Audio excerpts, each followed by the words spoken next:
Good to have you here on this Monday. Kevin, BJ, and Ben, glad you are with us here on Three and Out. So much to get to. We'll chat with Brooks Austin as he joins us every Monday from Dogs Daily on SI. Also, Dane Young, UGAsports.com will join us. Drew DeArmond of 97.7 ESPN Radio in Huntsville will join us. We'll talk about Bryce Young becoming the first Alabama quarterback to ever win the Heisman Trophy, and Matt Smith, Southern Pigskin, will join us coming up in the final hour of the program. But coming out of the NFL weekend, the Jags lose again, and certainly it's been more about what's not happening in and around that Jaguars football team than what's happening on the field. And joining us here, former Jacksonville Jaguar defensive end Ryan Davis joins us here on Three and Out. Ryan, welcome to the show. How are you?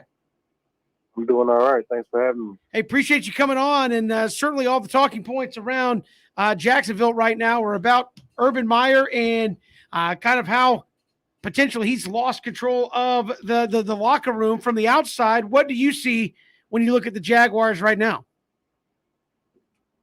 Yeah, I don't see any. I don't see a team. Honestly, I don't see no togetherness. I don't really see a unit when I look at them. I kind of at the end of the game yesterday, you can see him shake hands with Vrabel at the end. He kind of looked just like out of it, like he was kind of sleepwalking a little bit at the end of that game. So that's and that reflects how this team looks. Like they're just going through the motions and not really into it. So it doesn't look good. It doesn't look good right now. And Ryan, if you're on this team, I mean, given that a head coach sometimes sets the tone for a team with his outlook, his perspective, his mindset, right. What can you do? What do you do if you're in a situation where the head coach just doesn't seem to be it right now? I mean, you got to talk to your vets on the team. You got to talk to those guys. I don't know who the vets. I mean, the guys that we talked to on this squad, but in my time, it probably would have been Mercedes Lewis and Derek Marks, Roy Miller, Paul Punch-Lovely, guys like that. You know what I'm saying? You got to go to the the quote unquote captains of the team, and have a team meeting, even a players only meeting type thing to kind of get this thing rolling. But yeah, I mean, like you said, the team goes as the coach goes. If he's out of it or not really focused, and that's the team is going to look like that. So it's real sloppy right now. So I hope I hope something's done, so this won't happen long term for real. And Ryan, obviously, professionalism is the main thing, but respect is everything. When you talk about the National Football League, and when you think about you think about Urban Meyer calling his assistant coaches losers, and kind of like trying to make it seem as if like he's better than everybody else on the team. Talk about the importance of understanding you dealing with grown men now. This ain't Ohio State. This ain't Florida no more. Right. Yeah. About that. Yeah, that was wild for me to read. You can't call out your coaches, and talk about resumes, and then you want them to go out there and coach and be on your side. It doesn't work like that. You know what I'm saying? And aren't these the guys that he handpicked to join the staff? So I don't understand why he would go at the coaches like that in that meeting. And besides that, it's it's the NFL. It's not college. So that resume is good in college, but now you got a clean slate. You know what I'm saying? So you took the job, you hired these guys, you got to do your job and get this team rolling. Everything's going to fall on you. So, and him calling out coaches like that, yeah, that's the quickest way to lose anybody behind you. You can lose your coaches, your players, your front office, all of that. So I don't think that was a smart move by him doing that. I believe in tough coaching and criticizing and being able to take criticism and give it. But that right there, that wasn't it. So that was really disheartening to hear. And I think Shad Khan's gonna have really, some hard decisions to make towards the end of the year. I was going to say, Ryan, how do you get that back once some of this stuff is out of there? And Urban Meyer saying, "Hey, if anybody's leaking stuff, well, they're going to be looking for another job." I mean, a lot of that stuff kind of, as you said, gives you insight into maybe where the locker room's at. How do you even begin to get that back? And you talked about, Shad Khan saying, maybe I need to make some decisions. I mean, seems like the way this thing's headed, some decisions are going to get made for you. Yeah. I don't even know if he can get him back because it's too far gone. It's too late in the season, and it's been too much stuff this year. You know what I'm saying? It's been chance after chance, time after time. It's been a drama-filled year. So, yeah, I don't know if you can get that back. You know what I'm saying? And honestly, if the whole process will move along a lot quicker if Trevor was to voice his opinion and say anything about what he wants. You know what I'm saying? Because I believe that he really has the keys to our future. Trevor Lawrence does. So if Trevor has a meeting or is outspoken about something and voices his opinion to the GM or Shad or anything like that, I think they're gonna do what he wants. You know what I'm saying? Because he is the guy. And I hate that he's going through all of this, but it's good. He's going through his growing pains right now. But at the same time, you don't want this whole saga to kind of affect his confidence moving forward. So hopefully something's done, and decisions are made for the betterment of this squad. Ryan, what's going through your mind if you're James Robinson and you had 1,000 yards as a rookie, and recently you just haven't gotten the ball? I know you've had a fumble issue or two there, but are you asking more questions than you have answers, I guess, at this point, if you're one of the best players on the team in James Robinson? Most certainly. I would be. Yeah, I don't understand. Yeah.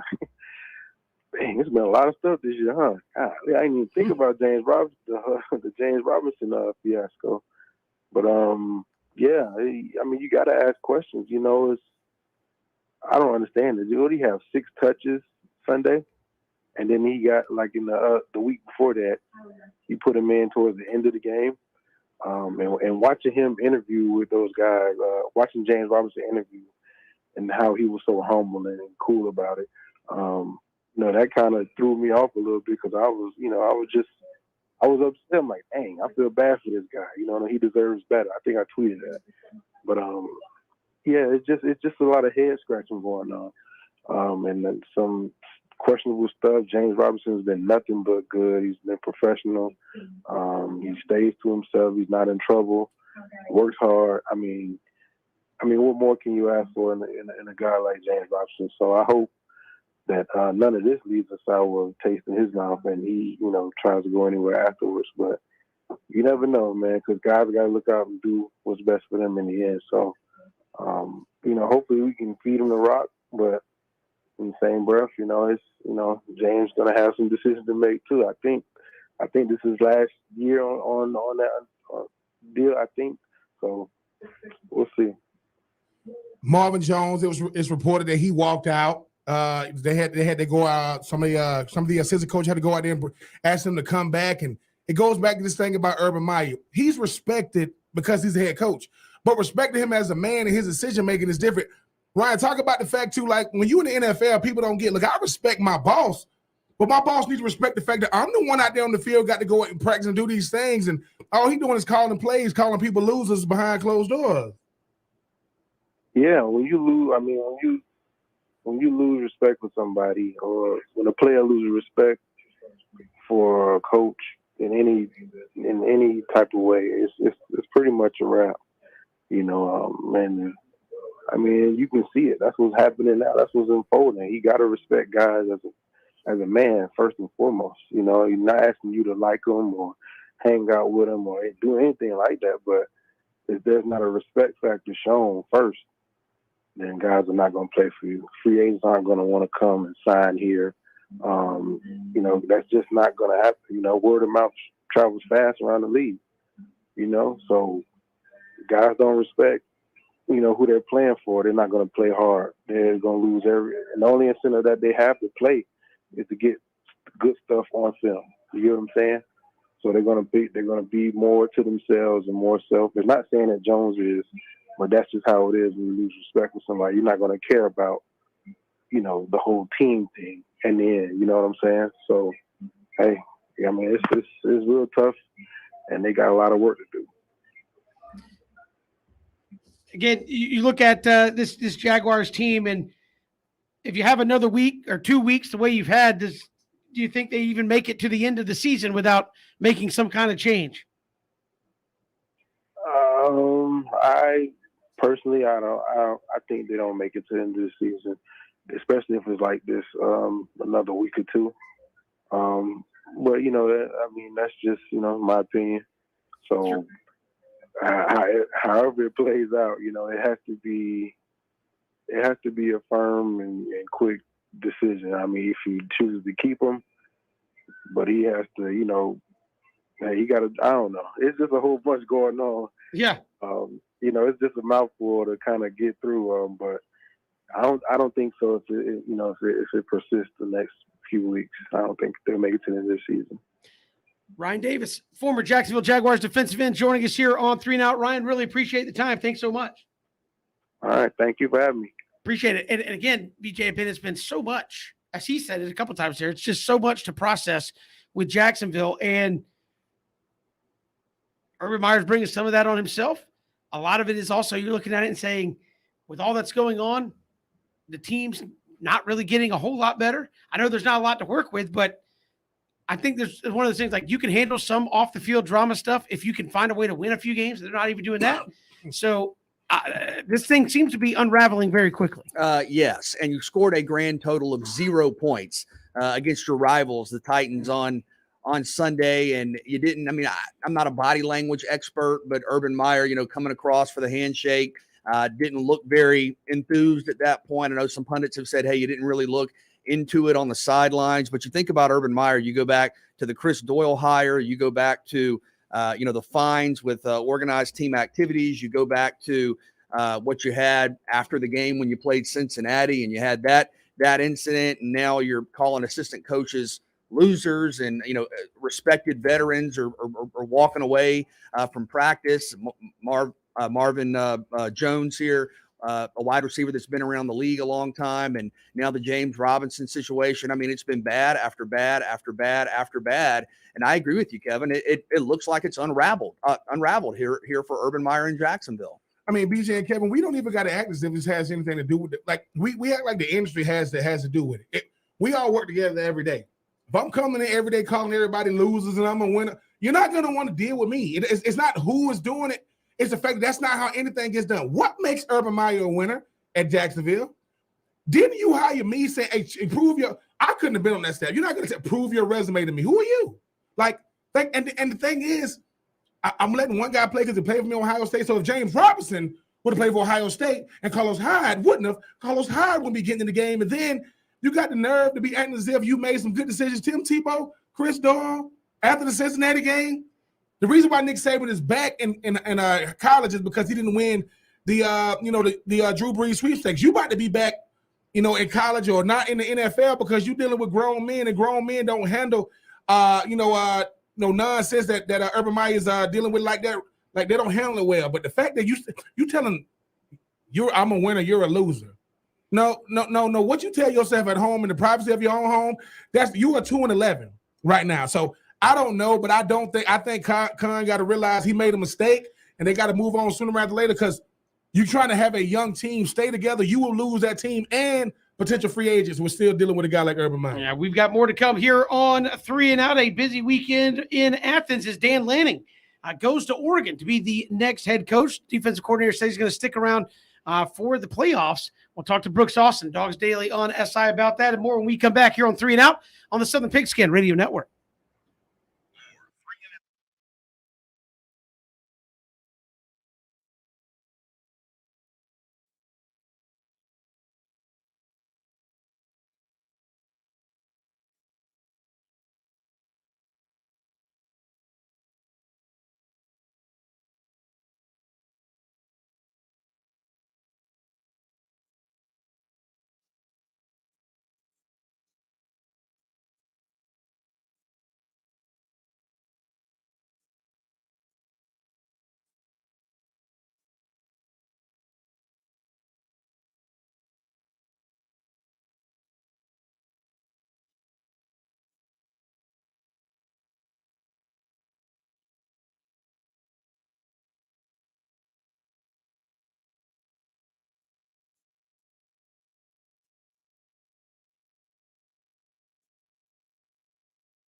Good to have you along here, 3 and Out, on this Monday. Kevin Thomas, BJ Bennett, Ben Troop.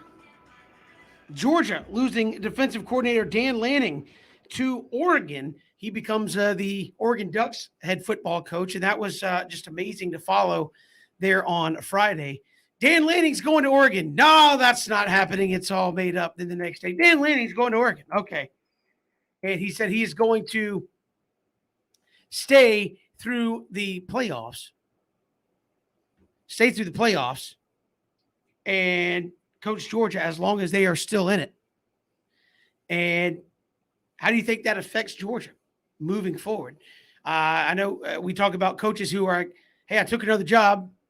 Now I'm going to coach you in the playoffs, and maybe they're half focused because you have early signing period, which I guess for him is a wash at this point. But how do you think that affects Georgia? Yeah, I mean, I think the preparation, the focus is obviously going to be there. I know he's had to go out to, or has gotten the opportunity as a head coach to go out to Eugene and introduce himself and have that first press conference. And I'm sure part of his attention is going to be dedicated to assembling a staff and doing what you can on the recruiting front. But at the end of the day, he's a pro. He's a professional. He's one of the best coordinators in the country. And you also have Glenn Schumann on that staff. You also have Will Muschamp, of course, on that staff. I would be very surprised if there's a step back in terms of how prepared the team is or what the scheme looks like.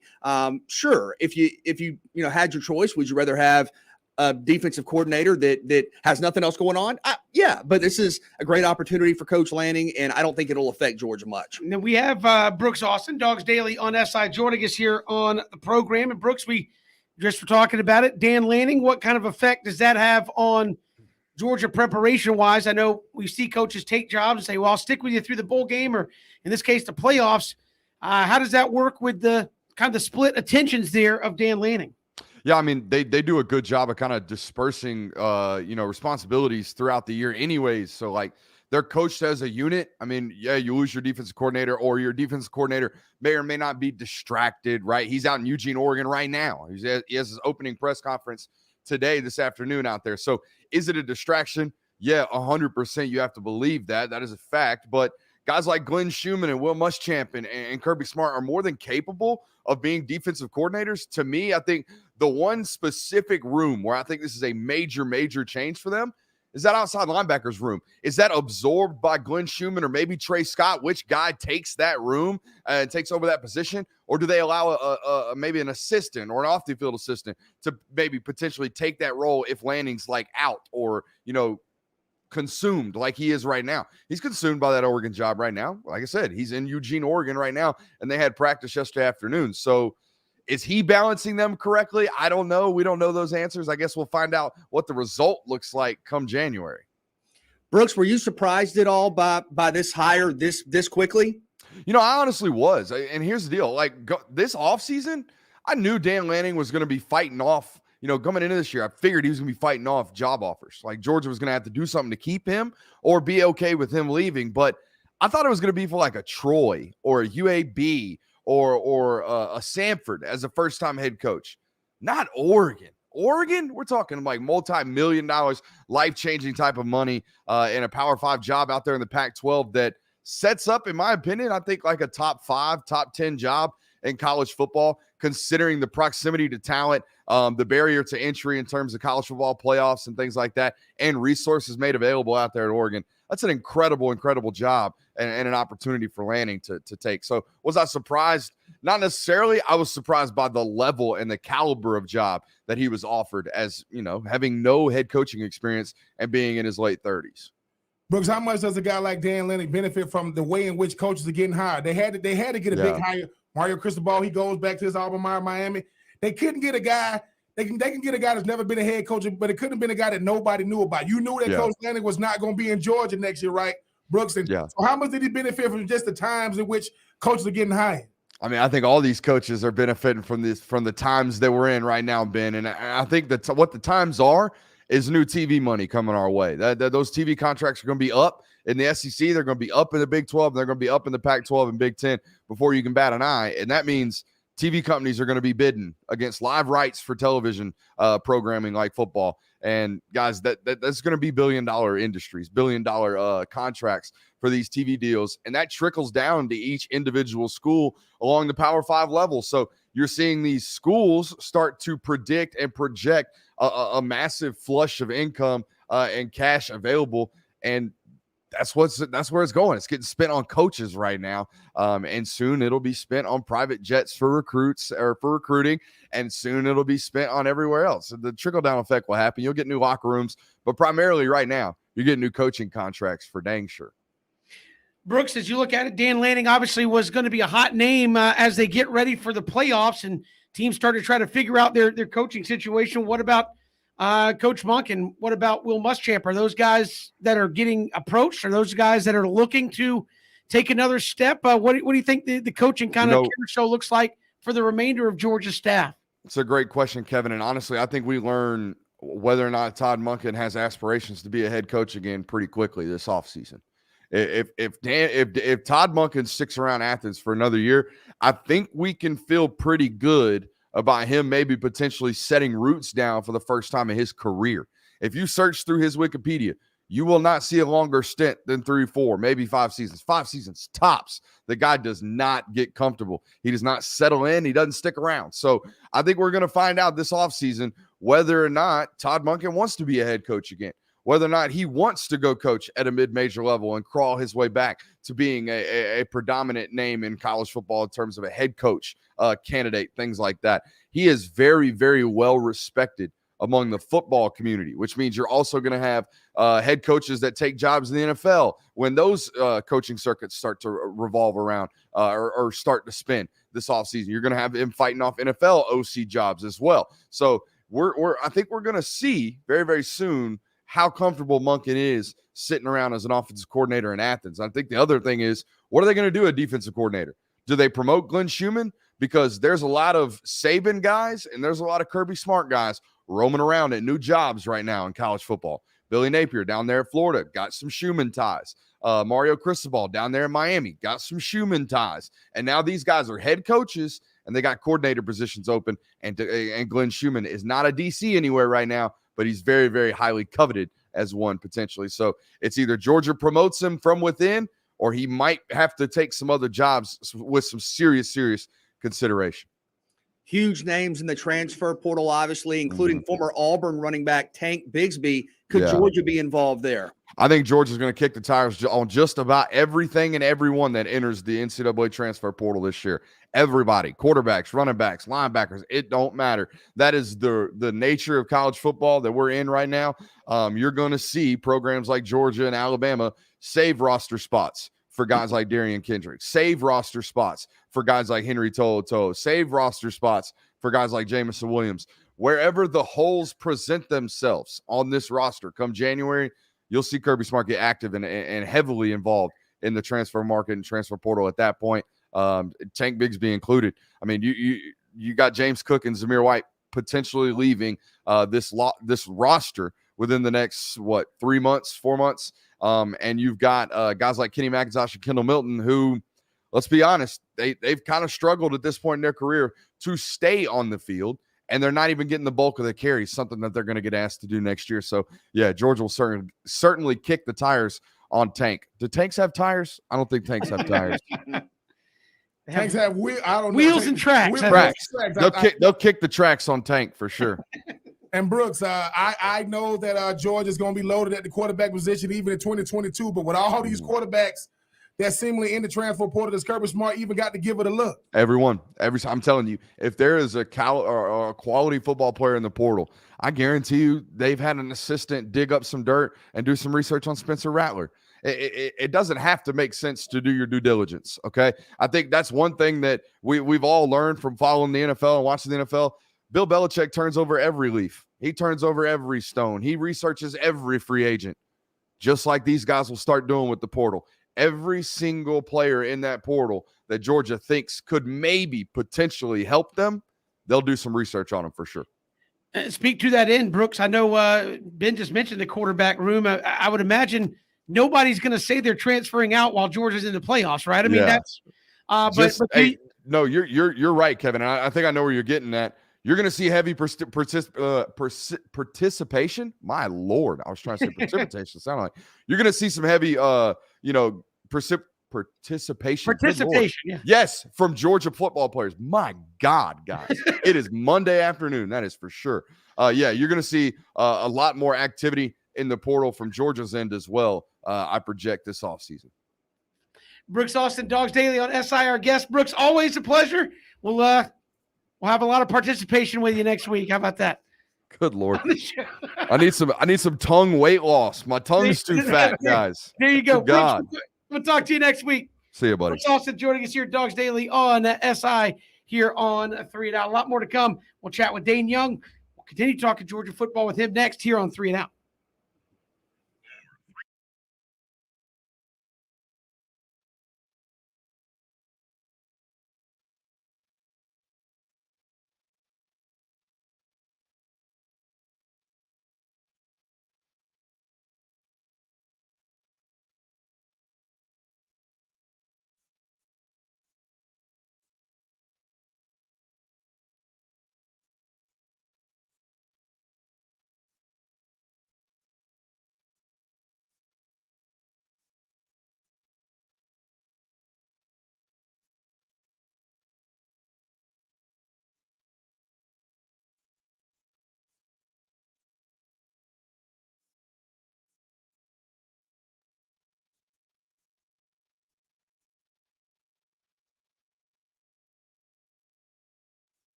Good to have you back here, 3 and Out on the Southern Pigskin Radio Network. Kevin, BJ, and Ben. A lot happening around college football.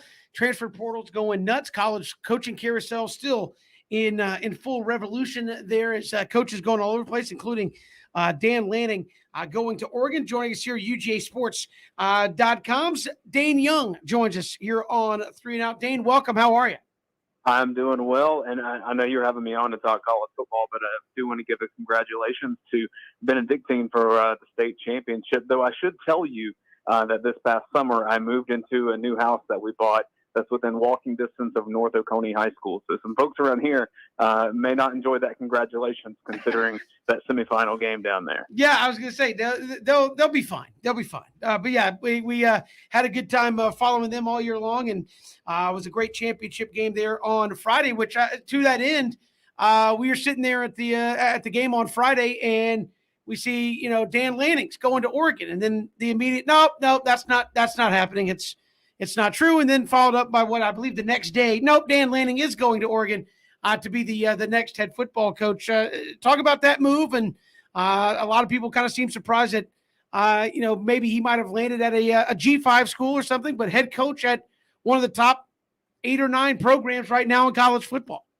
Yeah, it seems to be the trend, right, with coaching hires is that you want someone that's a little younger, has a little bit of fire in the belly, and has some quick experience. It seems like these guys are getting jobs younger and younger as coordinators, and so then they get head coaching jobs sooner than they ever have. And Lanning, that's a really good job for him. I think he'll have a good rivalry now with Lincoln Riley and USC. The Pac-12 needs a little competition out that way after the last few years. So I wasn't necessarily surprised that he took that job in particular.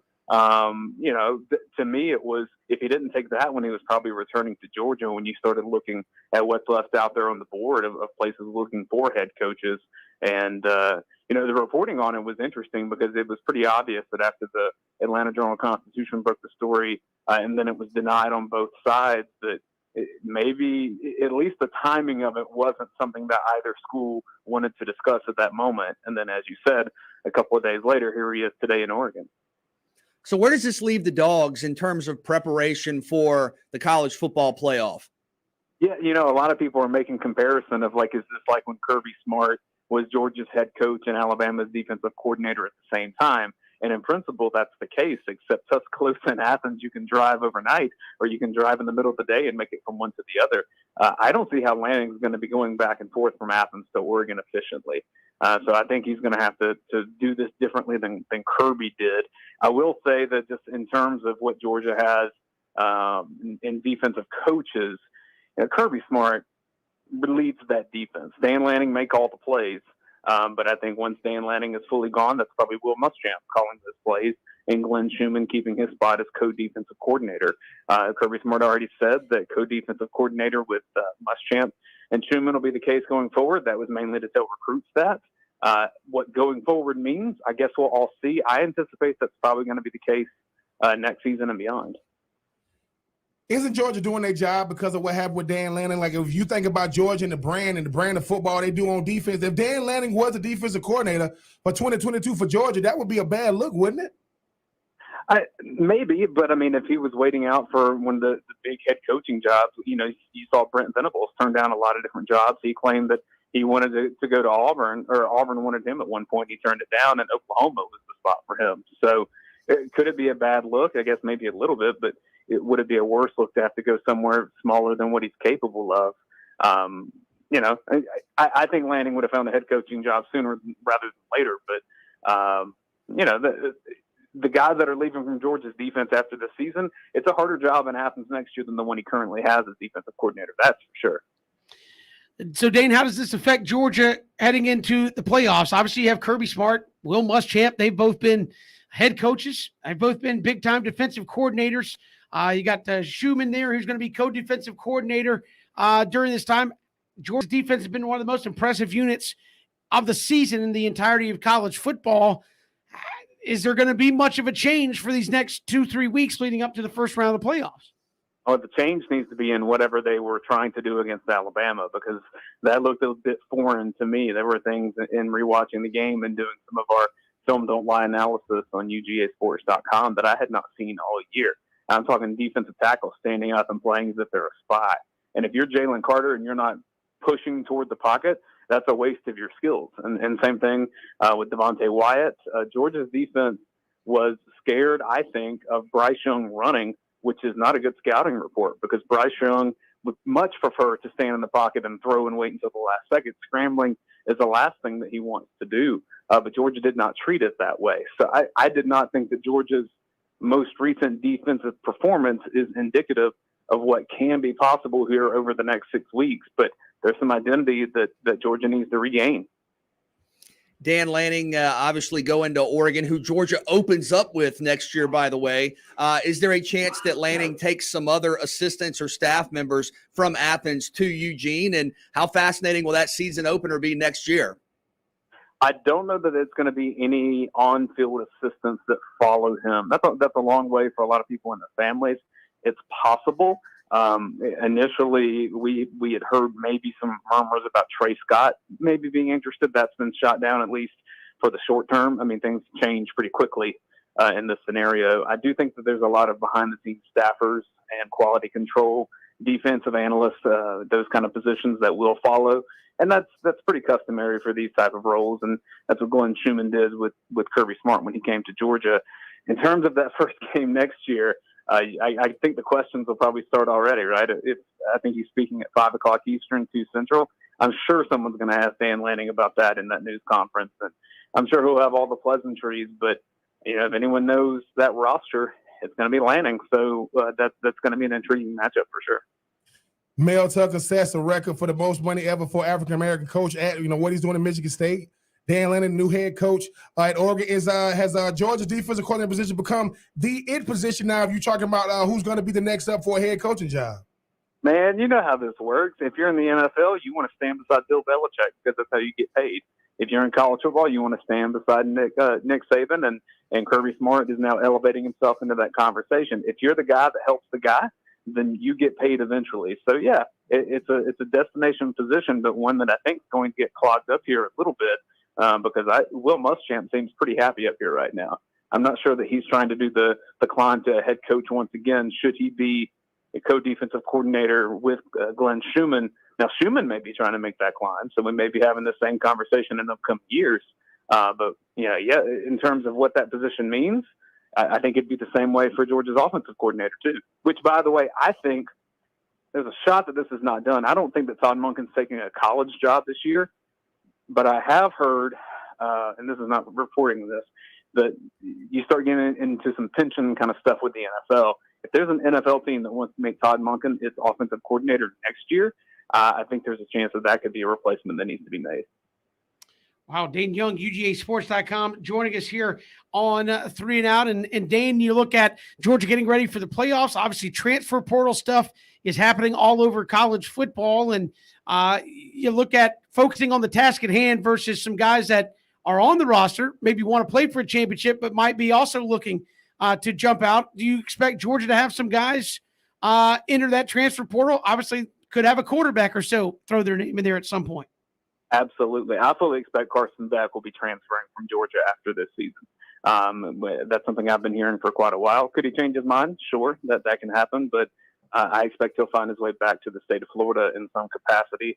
There's a lot of schools down there looking for quarterbacks, and he could go back toward home, kind of closer to where you guys are. There'll be other players, too. I think more of them on offense, particularly offensive line. I think you could see some reserves that want to get out and get some playing time. On defense, I'm expecting Georgia to have to replace 9 starters anyway, just for NFL draft and seniors.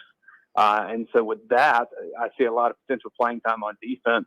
So if you ask me positions that Georgia might lose players, quarterback, maybe wide receiver on the back end, but offensive line for sure. On the other side, some very talented players in the portal. Are there any guys that Georgia you think either is targeting or will target via the portal? You guys know Demetrius Robertson, his story, right? And how he, Georgia wanted to get him as a freshman. He went off to Cal, Georgia gets him, and then he goes to Auburn. So you never burn those relationships, especially now in the era of the portal. And Tank Bigsby was one of those guys for Georgia when he was at Callaway High School up in Hogansville. So I anticipate he will be leaving from Auburn. I think Dell McGee has kept a good relationship with him, and Dell McGee's name in West Georgia is a big deal. I worked in TV over there for 4 years, and he's got that Nick Saban quality to people in West Georgia. So I think it's a good chance that Tank Bigsby is on Georgia's roster next season. And then the only thing that could prevent that, this is an interesting tidbit. Tank Bigsby's offensive coordinator in high school was a guy named Matt Napier, brother of Billy Napier. So I think Florida is going to try to get involved in that one as well. And Matt Napier is now the head coach at LaGrange High School. So we'll see how that goes. I do think that Dell McGee probably has a bit more cachet in that part of the state. And Georgia's going to need some running back help when you look at James Cook and Zamir White being out of eligibility. And there's always a shot that you look for a quarterback with some experience. I don't know if that's the case. It probably depends on what happens with Stetson Bennett and JT Daniels. And then I know that quarterback room is already very, very full when you talk about them Georgia Bulldogs. But has anybody done more for a quarterback that might potentially want to be in the transfer portal and play for Georgia than a guy like Stetson Bennett, a guy that wasn't even on scholarship, and here he is in the college football playoff getting a shot? Isn't it crazy to think the next 6 weeks could determine really everything about the offense for Georgia, like moving forward, that confidence is not there at this point? It's silly to me. I think Stetson Bennett's done a good job. Now you can argue that the fact that they're down to Bennett at this point, that was a failure in recruiting for Georgia in 2019 and 2020. But what we've been told is Stetson Bennett will play football somewhere next year. So for whatever reason he doesn't think that's at Georgia, that could be a guy that leaves and goes somewhere else and starts. I think he's been a good player, and he's shown that he loves Georgia and his family loves Georgia. I hate that it's kind of become the hot button issue of can Stetson do this or Stetson do that. When I look at the tape of Georgia and Alabama, Stetson made some mistakes for sure, but it was mistakes all around in that game. So I wouldn't necessarily put that just on him. And I think he's got a shot over the next 6 weeks to really prove some people wrong. Dane Young, UGAsports.com, our guest here on 3 and Out. Dane, appreciate the time. Thanks so much. Always enjoy it. Thank you, guys. Appreciate it. Enjoy talking Georgia football with him. We'll come back. Much more to come here on 3 and Out on the Southern Pigskin Radio Network.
Good to have you along here, 3 and Out on the Southern Pigskin Radio Network. Kevin, BJ, and Ben.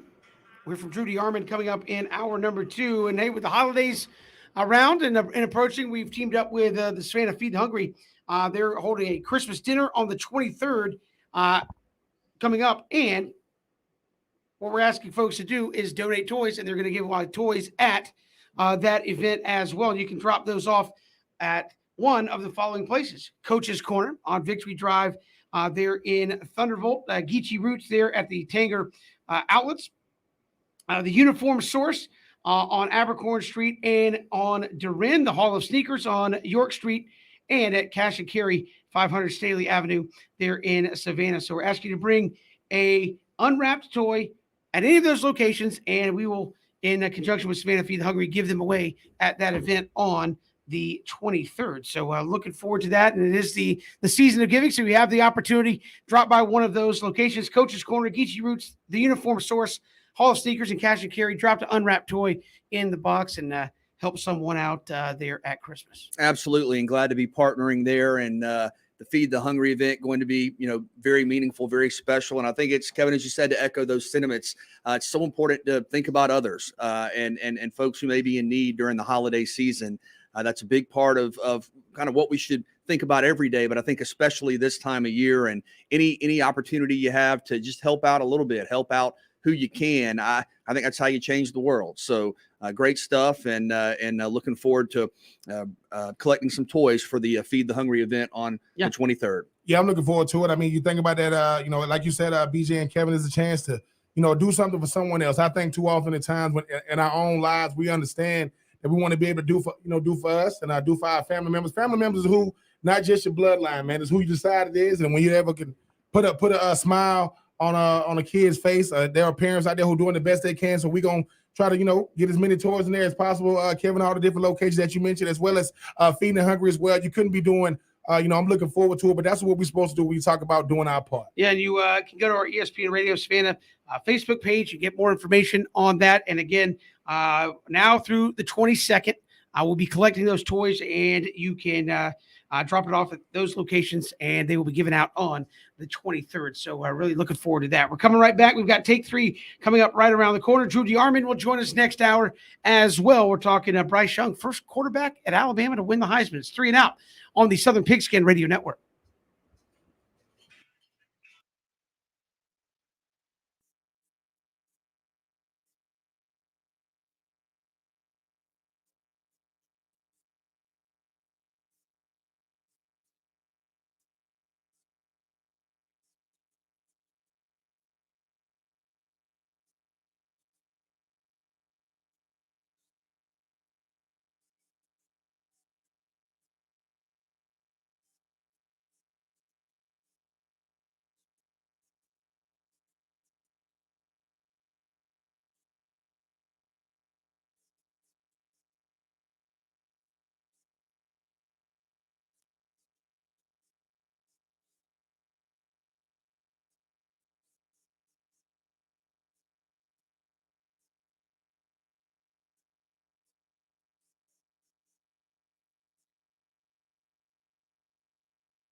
Good to have you here, 3 and Out, on this Monday. Hour number 2, we'll hear from Trudy Armand talking some Alabama as Bryce Young becomes the first Bama quarterback to ever win the Heisman Trophy. And that puts him in very rare company, obviously, with a number of great players that have come through the Alabama program there at quarterback. So we'll get to that coming up in just a little bit. But first, let's take 3 here on 3 and Out.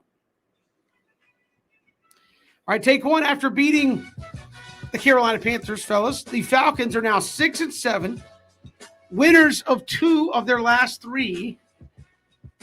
Are you seeing progress with this team? Because it seems like everybody's the consensus, this team stinks, but they also have to write the column that says, but they could still make the playoffs. Yeah, wait for it. The answer is yes. I am seeing progress, and I think part of it is contextualized in the fact that the NFC is bad. I mean, look, the Bucs are going to win the division, but after that, when you talk about the wild card, the Falcons are there. I mean, the conference is not good, and I will give Atlanta credit for this. Normally, if you don't have Matt Ryan go for about 350 and 3 touchdowns, you're going to lose. The Falcons had 318 yards of total offense and won. Matt Ryan had fewer than 200 yards passing. And I think there's still some things to improve upon, but you had a couple of turnovers. A.J. Terrell got a pick. Mykal Walker had a pick 6, which changed the game around. And you still only had 1 sack, but you had 7 tackles for loss, including 3 from Dante Fowler Jr. So you're making plays off the edge. You're making plays in the secondary, which is what we've been asking for a decade. And offensively, even though you weren't great, you saw the value Sunday of what big plays defensively can do. Atlanta beat Carolina because they made plays defensively. Matt Ryan threw for, 180-something yards. 9 times out of 10 in the past, that's been a loss. So you were able to, I say this as a positive, not mess it up offensively and let your defense, and this doesn't happen often, make plays. And I think that's worth celebrating. And Atlanta is 6-7. That's not great, but they are in the mix. And you're going to have to earn it down the stretch, which is what you want if you're in the league.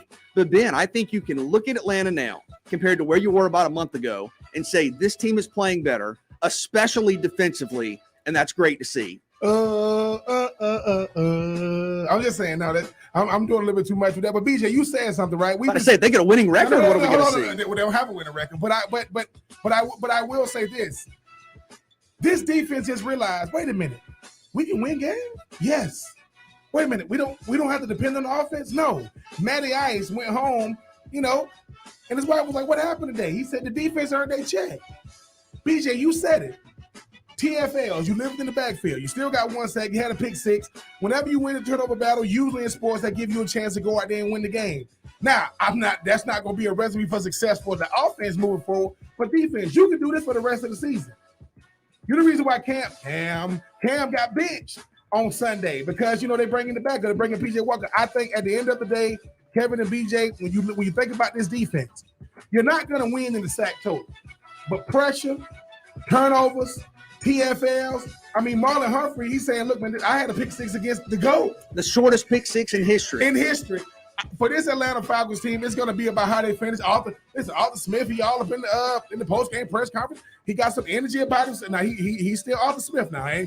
He probably dance just like these days. He probably dance like Brian Kelly. If you haven't seen it, please don't waste your minutes. But I just think that yes, when your best player don't have to be at their best and you can still win, that is winning football. Shout out to the Falcons for getting that done. I guess progress. Hold on. No, Kevin. They are winning more. Kevin is on the coach staff. Good job, fellas. They walk out. Man, listen, we still almost lost. Don't give me that. No. You got to take it. Always got to keep moving the wheels forward. You can't sit there and go, oh, congratulations. Pat yourselves on the back, fellas. Hey, Cordell Patterson, man. 5-5. 5 receiver touchdowns, 5 rush touchdowns. Getting it done. That was a leading rusher again. Yeah, hey, Falcons blazing hot. Hotter than the Jags. Sorry, I had to do it. I have on a Falcons hat today. I said I have on a Falcons hat. Yeah, you've changed allegiance. No. You are now an Atlanta Falcons supporter. Like Cody. Cody, Yeah. yes. Just I'm like a fan of the Jags, but I support the Falcons. Hello? Just every team possible out there. All right, take 2. what is your favorite non-New Year's Six bowl game? I think the Gator Bowl is going to be a lot of fun. I do. The Tax Slayer Gator Bowl down in Jacksonville. I've been a fan of Wake Forest this season. Probably underappreciated all year when you talk about what they were 8-0 before losing to Clemson. Went up to Army, dropped 70 up there against one of the best defenses in the country. We saw them play a really compelling game against Pitt in the ACC championship game. And it's funny because we talked about it. My lasting impression from that game is the Kenny Pickett fake slide. Like, I will never forget that. And I think they've made a rule against that now. And I know there was some talk about post-game. Did that play change the outcome of the ACC title game? Wake Forest is really good, people. Their quarterback, Sam Hartman, is a pro quarterback. They had 2 1,000-yard receivers who were both NFL guys. Jakari Roberson and A.T. Perry. I think you're talking about one of the top offensive coaches in college football, and Dave Clawson. And then on the other side, Jimbo Fisher. I mean, his track record speaks for itself. Now, what's going on with the Aggies at quarterback? Zach Calzada, one of the guys who's entered the transfer portal. So what will we see offensively out of Texas A&M? But I think the chance for a lot of points, I think that's an interesting, intriguing matchup you don't see a ton of. I like, new matchups. Every couple of years you see like Auburn, Wisconsin. They play every 5 years in a bowl game. They have to. It's written in contract. You don't see Wake Forest, Texas A&M a lot. So that's a game that I think Kevin kicks before lunch. So you can watch that one, still get in some of the other games. But I think when I look at the bowl schedule, a lot of fun games. But Wake Forest, Texas A&M down in Jacksonville seems really interesting to me. I'm going to go with the Deuce Mayo Bowl. I mean, it's a battle of the Carolinas. UNC versus USC. And once again, just like Ole Miss, Mississippi State, I play with guys from both that went to both schools, and they think I play with guys that went to USC. They're like, man, you go to South Carolina because you have respect for yourself. You don't go to places like what's the Tar Heel, all this other type of nonsense. It's going to be a lot more heated than people give it credit for. BJ and Kevin, I'm looking forward to the Duke. I know BJ thought I was going to say. I'm not going to say it. Gasparilla Bowl sold out. People. Yeah, because Beef O'Brady's went out of business, even though the food. Are you worried about that game? Yeah. I'm saying y'all wouldn't play them during the regular season. The game I was worried about, I appreciate your Seminoles for letting us get that dub. That's the game because BJ, if you was on the Twitter sphere when we beat y'all, we talking trash like we ain't just got our 6 wins. Like y'all wish y'all was us, but they do, but they don't. But at the end of the day, give me the Duke Mayo Bowl. Give me the Battle of the Carolinas for supremacy. That's true. Florida did not want to play Central Florida. That's why Billy Napier had to come in and say, "Scared money don't make money." That's true. Well put. No. Isn't it? No. Scott Strickland. Okay, this is what I'm asking you. Yeah. Is it worth from Florida's standpoint? Because Florida State's always going to be what it is. Yeah. Is it worth from Florida's standpoint to beat Florida State if it means you go to a bowl game and lose to UCF? Because you talk about never hearing the end of it. Yeah. I'm gonna tell you why, BJ. Because here's the thing. Like, let's face it. Okay. You got the B team out there. No. If Florida loses to UCF, listen, UCF think they're the biggest brand of football in the state. Like, if you ask them, we got a natty. Yeah, and I mean, it is recognized by the NCAA. Now, once again, okay, BJ, if Florida got a natty that was recognized, would you be saying the same thing? They didn't win it. You can go ahead and say your 2 favorite words. That's embarrassing. So at the end of the day, Mickey Mouse was in the parade with his hamburger helper hands saying, congratulations, UCF Knights. No, they did not win. They did not win. And listen, I'm really telling my age now. Hamburger helper used to be good as hell, too, for those of you who trying to knock it. What about tuna helper? Did hamburger helper ever stop being good? No, it didn't. It didn't Okay, stop. I sure. just ain't seen it in a while. But no, BJ, you want to play them UCF guys. They're talking that cash money. And Emory Jones will be starting for Florida because Anthony Richardson is out. So, I'm gonna miss you, Emory. Don't know if Emory gonna be back. But BJ, you might want to, you don't want to not root for these players because you go from root for a guy, playing for the team you can't stand to next thing you know, they playing for the team you root for. UCF Knights, right. Mackenzie Milton. You talking about next year's Florida starting quarterback, JT Daniels? I mean, listen, JT Daniels. Let me tell you right now, JT Daniels, look, man, you look like you're really good at fixing cars. I mean, you look nice with the mustache. If JT Daniels is at Florida next year, BJ, I got to root for him. Because he's at Florida. Don't act like the first game of the year. For those you don't know, Mackenzie Milton comes in and BJ goes, I'm telling you, it's going to be they lose. Never seen from or heard from again. We have a problem. But BJ, if who would you rather have? You rather have JT Daniels down there at Florida State, or you rather have your cousin Stetson? Oh man, look, Stetson's about to win a national championship. Hey, I'm just saying. Are you talking to? Oh, I forgot what the question even was. I don't- something about hamburger Something helper. about bowl games and hamburger helper. favorite bowl game? Yeah, that's not the New Year's Mayo Six? Bowl's probably gonna be a good one. It's two fan bases screaming at each other about we're Carolina. Yeah. No, we're Carolina. Here's the thing about South Carolina. Can an argument be made that not only are they not Carolina, they're also not USC? Ooh, I mean, are you I talking think there's to the been fan lawsuits base? about that. Huh? I mean, are you talking to the fan base? No, I'm just asking because, like, if I were to come up to you and say, Cam, Carolina, who do you think? You think South Carolina or North Carolina? Okay, Yeah. he said he thinks. Everybody thinks about the baby blue. Okay, if I say Yeah. USC, who do you think about? The Trojans. Yeah. I think don't they just call South Carolina like SC now? Like So what? So what if For you South so what if Carolina? it was USC versus USC? Who would you? That'd be who would you great. That'd be great. This year? Yeah. Probably neither. well, they're USC's quarterbacks in the transfer portal with Yeah, everybody yeah, else. Yeah, Mr. Slovis, I mean, I'm just saying, you get a No, I like the quarterback, you get a Gamecocks. I quarterback. like the Gamecocks. All right, moving on. I think I answered the question. Dukes may have evolved. Take three is Bryce Young, who now won the Heisman. Is he now Alabama's greatest quarterback they've ever had? Because he's the only quarterback to win the Heisman Trophy. Yeah, and just a sophomore. He's in the conversation. I mean, you think about Alabama and you think about going back to Joe Namath and Kenny Stabler and, up through obviously the recent guys, Mac Jones, A.J. McCarron, Tua. I mean, I'm a big fan of Blake Sims, what he did during his career. I mean, McElroy. For me, I would say no, and you could probably break it down further statistically, but just offhand, Ben, I know you always say the threshold for a Hall of Famer is, can you tell the story without? And to me, what we've seen from Alabama the last couple of years, I think it's a story that in some ways, and Blake Sims deserves a lot of credit, but I think in some ways starts with Tua in terms of changing the way Alabama plays, right? Spreading the field. You're going 4 wide. You're going 5 wide. Tua with Lane Kiffin. You think about does he have the most famous throw in college football history? Yep. I mean, if it's not, maybe after Doug Flutie, the most famous modern throw in college football history. So I think he's in the conversation. Could he end up, he's only a sophomore, being the greatest, the GOAT? Absolutely. In the conversation, but I think right now I would lean Tua. Man, oh man. Quarterbacks? Wow. I think it's Mac Jones. Because the thing about it is BJ, okay, you talk about Jalen Hurts, him getting big for a guy like Tua. Tua comes in second half. Listen, and Tua didn't have a good half. He had a good moment. He did not have a good half.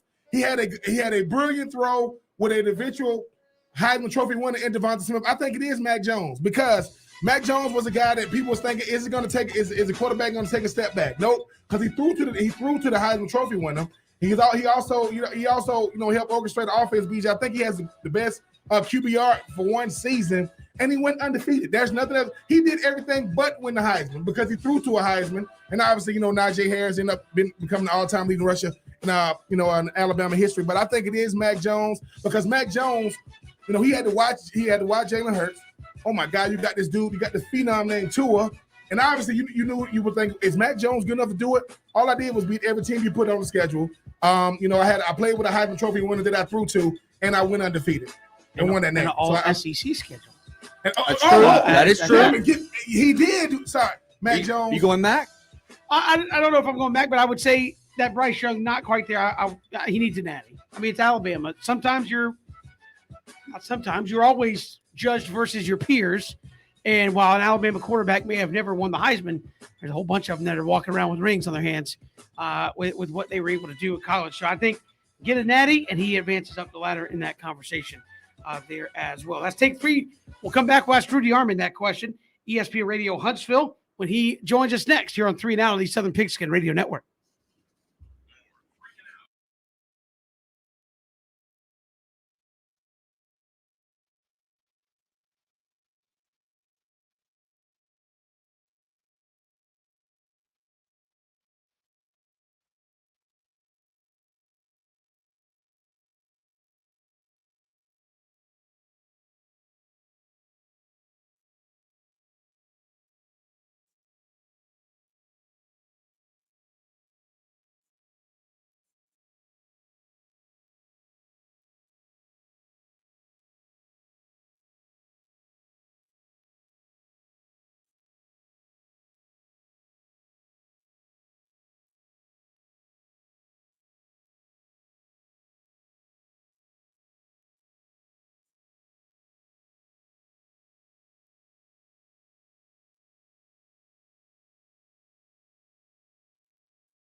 Welcome back to 3 and Out here on the Southern Pigskin Radio Network. Kevin, BJ, and Ben.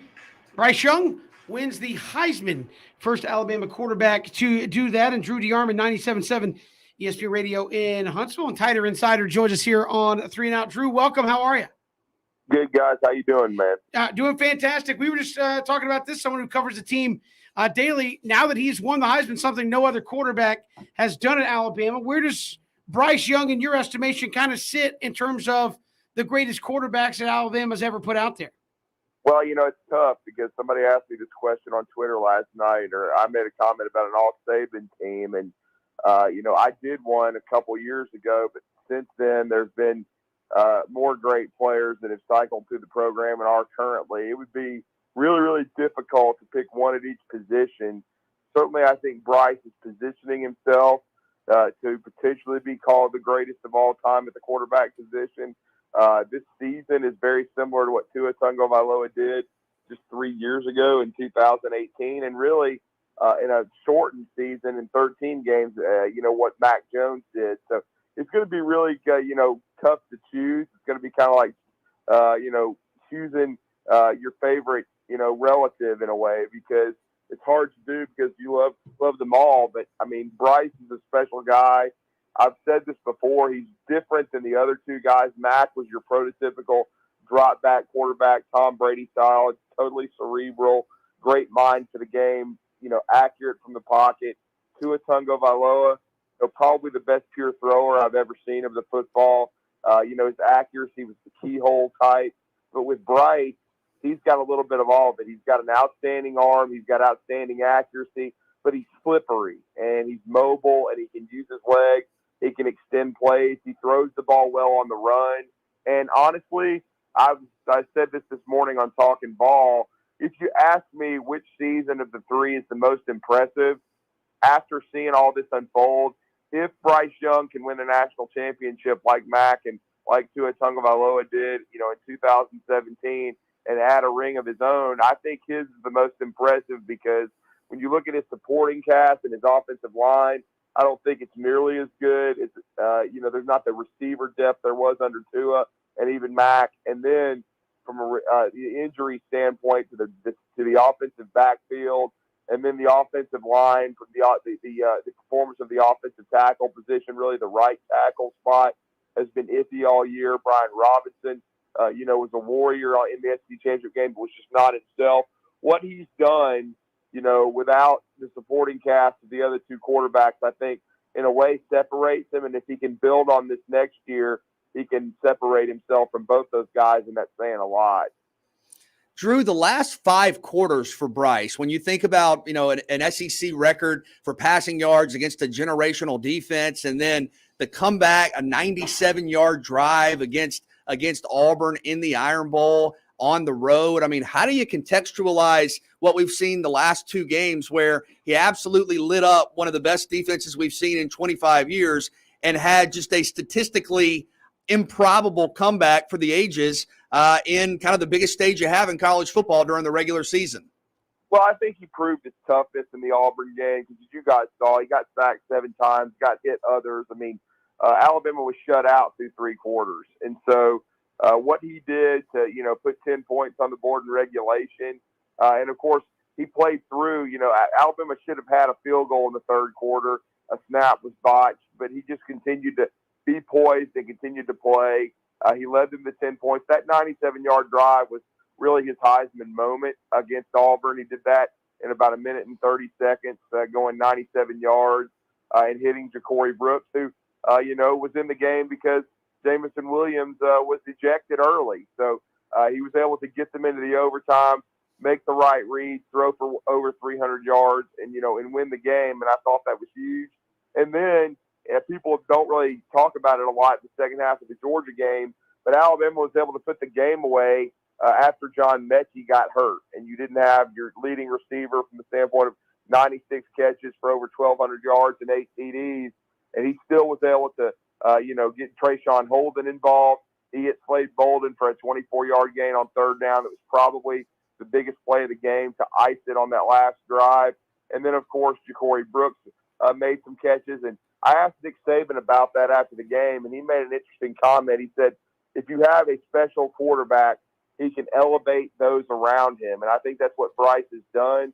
He'll get a chance to do it again in the college football playoff and the Cotton Bowl against Cincinnati, because we know that it's a severe knee injury, an ACL for Mechie. He will not be back. So guys like Trayshawn Holden, like a Ja'Cory Brooks, like Slade Bolden are going to have to step up beside Jameson Williams. And even hopefully they can get JoJo Earl back. But all these guys are going to have to step up. Bryce is going to have to step up. Hopefully Alabama will have a healthier Brian Robinson and Trey Sanders. But again, the supporting cast is just not what it could have been earlier in the season. And yet Bryce's production has not dipped at all. When you think about 4,322 yards, 68% completions, and a QBR of 175.5, 43 touchdowns, 4 picks. I mean, you can't get much better than that, especially when you're competing in the best conference in the country and the best division in college football, where every team is bowl eligible. I mean, Drew, I want you to. I mean, I know you might be a little biased, but I want you to give me which one of these would you pick out of your best four? Would you go Deshaun, Kelly Bryant, Trevor Lawrence, DJU, or Jalen, Tua, Mac, and Bryce? Well, and you know me, well enough, my man. I mean, I gotta say, Ben, I gotta say that I'm going with Alabama. I mean, I think Trevor Lawrence is special. I think I loved watching Deshaun Watson. He certainly elevated that Clemson program. Taj Boyd doesn't get enough credit either coming out of that program. But when you're telling me Bryce Young and you're telling me Mac Jones and Tua Tagovailoa and Jalen Hurts, I mean, the other three are, all preceded Bryce. They're all starting quarterbacks in the NFL. I think Bryce Young, with what he's done, probably the closest we've seen is Oklahoma. You got Baker, you got Kyler Murray, certainly Caleb Williams looks like he's going to be a great player coming out of that program. But I really think when you look at what Alabama's done at the quarterback position since 2016, they're the new QBU. And I don't think it's going to stop anytime soon, because I think Ty Simpson is a special talent. He's coming in from, Martin, Tennessee, Westview High School, coming off a 2A state championship. He's a 5-star talent. And now with Quinn Ewers going to Texas, is that going to help Alabama with potentially the 2023 class with a guy like Arch Manning? So, and I know Arch and Bryce are good friends. So it's interesting. I just think right now it's amazing to see these guys. I was told by someone that was close to a quarterback in the QB room right now at Alabama that Bryce would be the best one of them all. This is a guy that's backed him up, and so far so good. He's on the trajectory to do that. He's been durable. He's proven that he can take hits. I think he really has to use his legs as much as he could, and I just think there's only two things, Ben. You played the game. You either get better or you get worse, and I think Bryce is just going to get better, and if he stays healthy, he's going to kind of redefine this position. And it's pretty amazing the production Alabama has gotten out of that quarterback position since Jalen Hurts was the offensive rookie of the year in the SEC in 2016. Drew DeArmond joining us here on 3 and Out. And Drew, I know getting ready for Cincinnati in the playoff coming up in a couple of weeks here. How does Alabama prepare for that? Because it seems like the rat poison, as Nick Saban likes to say, is saying, hey, we're all getting ready for a rematch with Georgia and Alabama. How much are they looking, though, at that Cincinnati team that obviously is trying to prove that they're no fluke and didn't just get gifted a spot in the college football playoff? Well, that's a great point. It's going to be interesting to see if this Alabama team has truly gotten over the hump and is going to build on that Georgia game, or are they going to have another roller coaster ride where they don't prepare as well as they should, and there's a consistency issue. I think that could always, happen. I have respect for the Cincinnati team at Luke Fickell. I think they're very good. I know they went through a lull where they didn't play well against Navy. They didn't play well against Tulsa. Their performance just wasn't up to par. But I think it was hard to motivate themselves in some ways with that schedule and against Tulane, the schedule that they were playing. But when they had to play in their biggest games, they played well. Certainly, they're going to have a chip on their shoulder when nobody gives them a chance. But Alabama got some rat poison in their own favor, because Mel Kiper has picked Cincinnati to win. Certainly, I think Alabama understands that. The standard is to win a national championship. They've won an SEC title, which is a great step. but in order to validate this season, they need to finish. And, hopefully this football team has learned quite a bit from what they're capable of doing when they focus on the job at hand, like they did against Ole Miss, like they did in this game against Georgia. When they focus and against Mississippi State, when they've prepared well, they've played at a very high level. And certainly there could be two new corners in the game. We know Josh Jobe is going to be out as well. He had turf toe surgery. We don't know yet if Jalen Armour-Davis and his hip injury is going to allow him to play. So you could see Kyrie Jackson and Kool-Aid McKinstry starting for Alabama in the Cotton Bowl. Great opportunities for them along with these young receivers, but you have to go out and perform. So, but I will say this. I do think with a month to prepare, I like Alabama's chances in the game. It's a sellout. Certainly Cincinnati is going to be well represented, but so will Alabama. And if they protect Bryce Young against that Cincinnati defense, and if they can, block Georgia's front, they should be able to block Cincinnati. If they do what they're capable of doing, then I think Alabama's going to win the game, and I think they'll win the game by, 14 to 17 points. I don't think it'll be a blowout, but I think Alabama will win solidly, and I expect Georgia to beat Michigan. I think it'll be a harder game. I do think it could be maybe one score, but I think Georgia's going to survive, and I wouldn't be surprised if there's a rematch of the national championship game. I still like Alabama's chances if that's the case, because I think that they kind of have Georgia's number.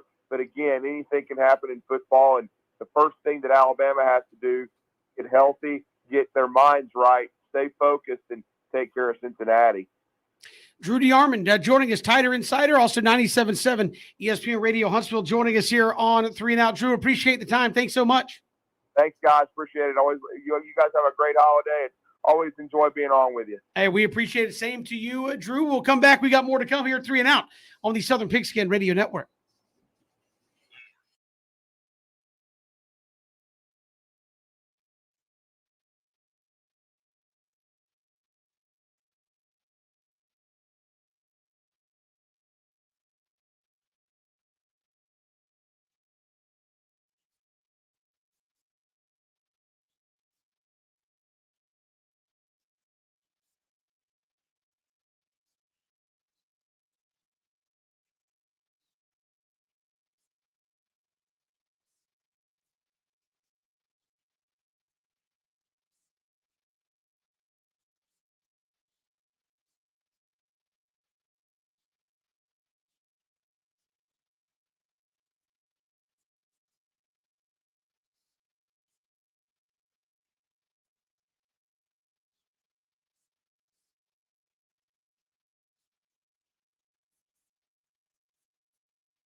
Sorry, I couldn't hear we were back. I gouged my eardrums out. That's a classic.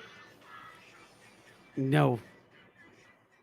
I say that every time. I'm sorry, Ryan McGee. We do That to you. literally might be the most popular song in the history of civilization. Well, people need to pick better music.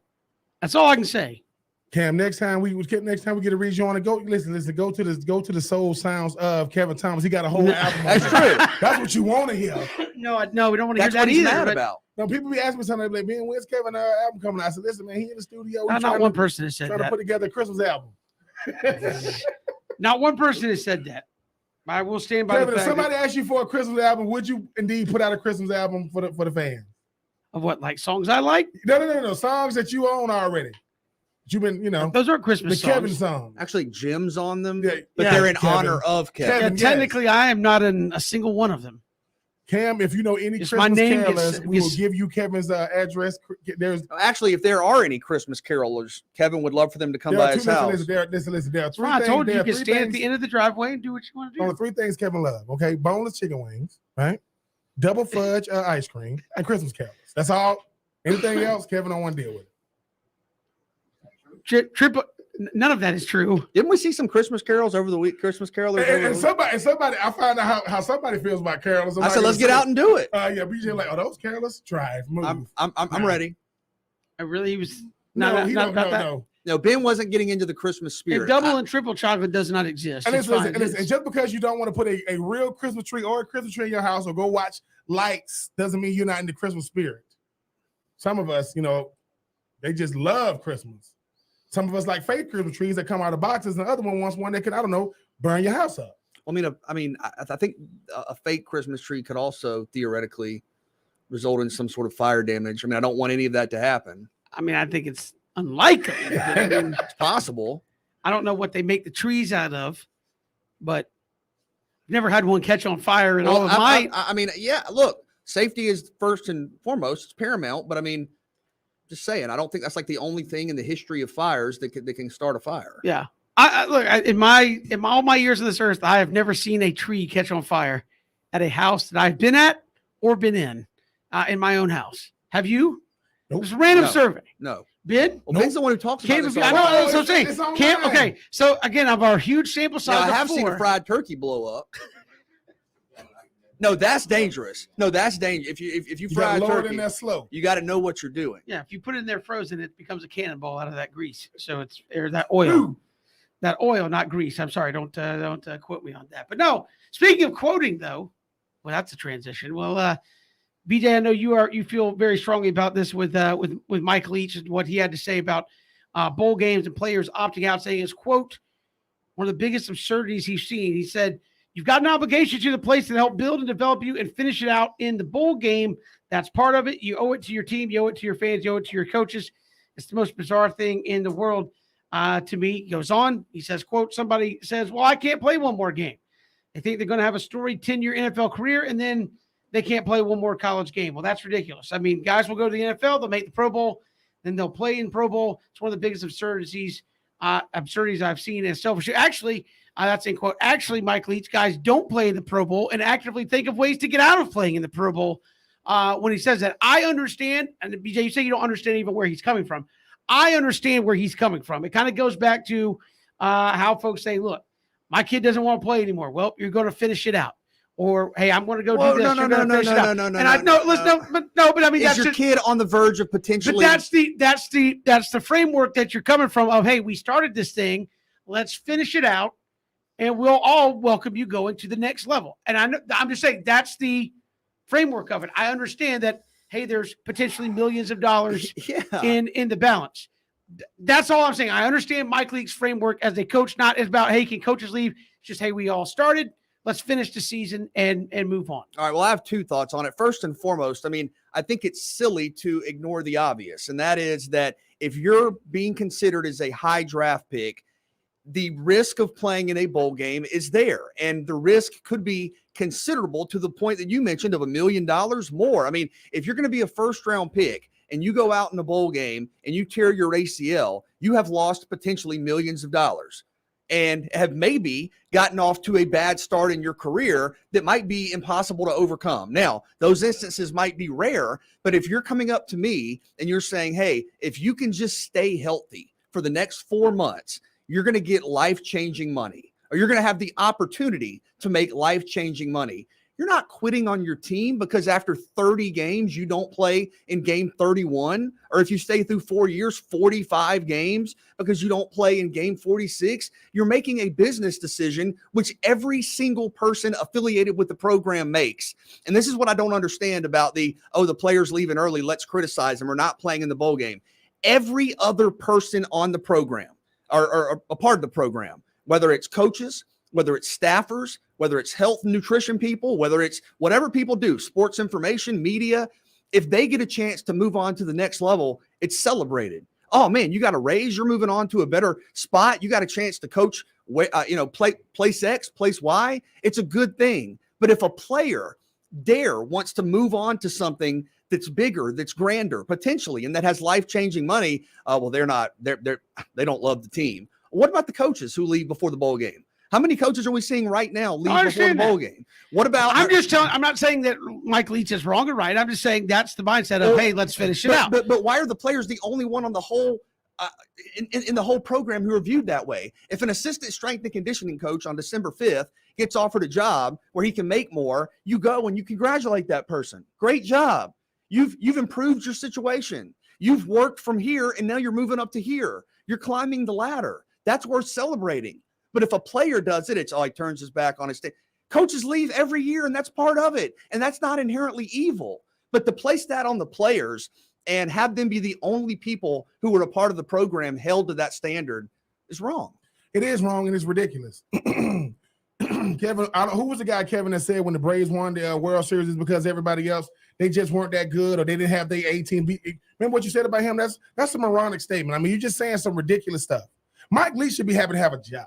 The kind of things Mike Leach has done as a head coach, the absurd things he's done as a coach should have warranted him to be fired at this point. But Mike Leach, no, he's not. Mike Leach has this mentality of, they're not really talking about Mississippi State. Let me say something to get us back in. They're not really talking about us, right? I was going to bring the air raid to the SEC. How was that working out?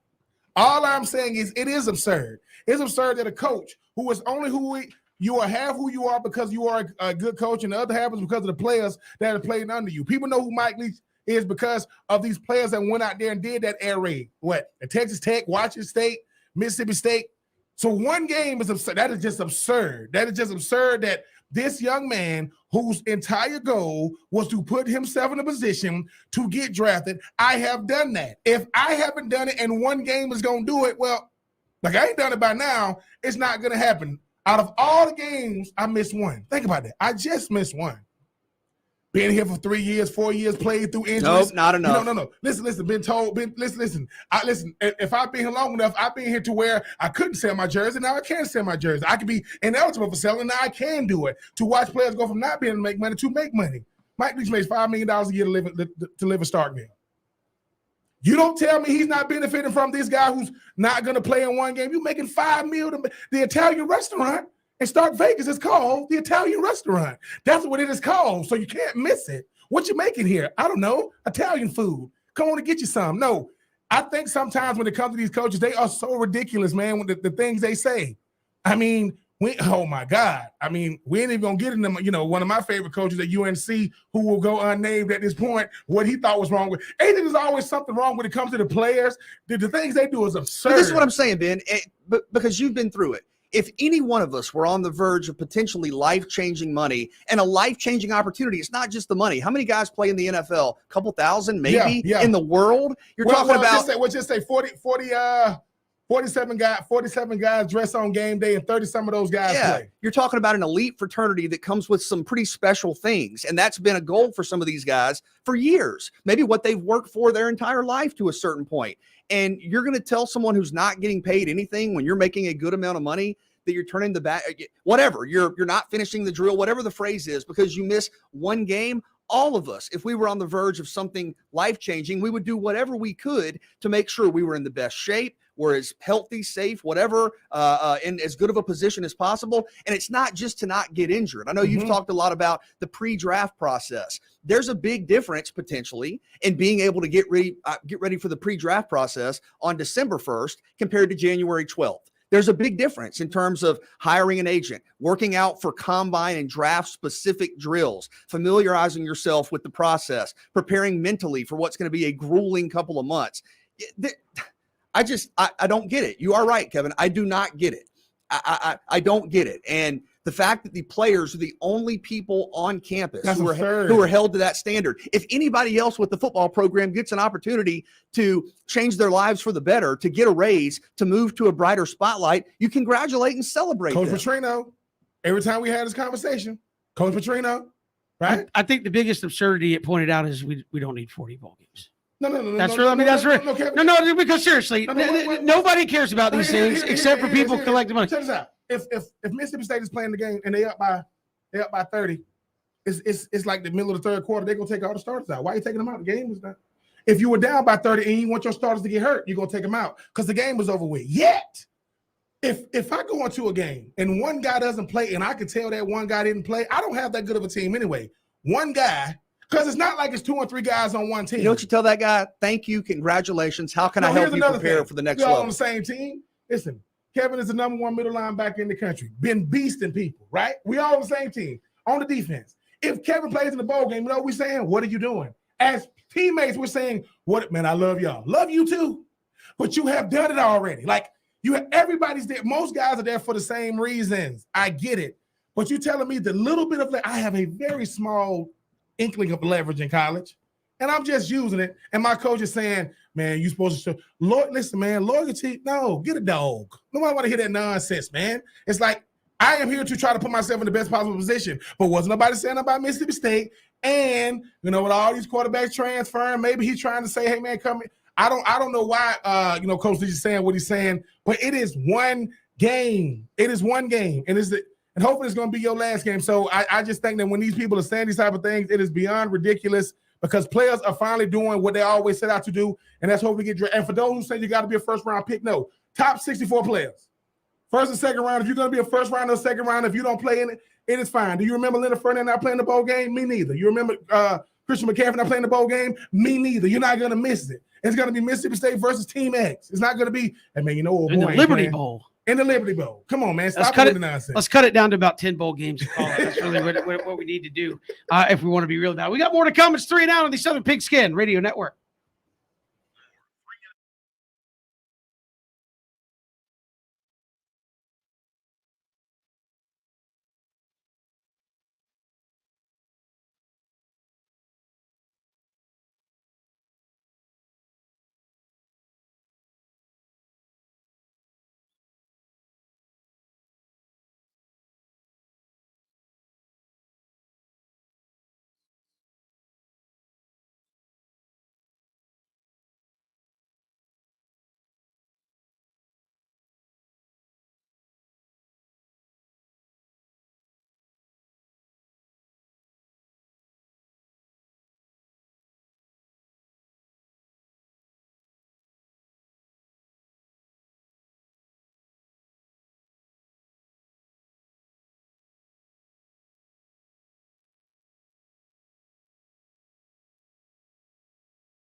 Welcome back. 3 and Out here. AP All-American teams announced. Georgia putting Jordan Davis first team, Nakobe Dean on the first team, Brock Bowers making AP All-American second team, Devontae Wyatt second team, and Lewis Seen was third team there as well. So you have a bunch of Georgia guys getting some national recognition there, BJ and Ben, for their accomplishments here on the field. We got so much to get to in the final hour of the program. Matt Smith will join us, southernpigskin.com. When we come back, we'll talk about Dan Lanning heading out to Oregon, and that transfer portal is loaded with quarterbacks.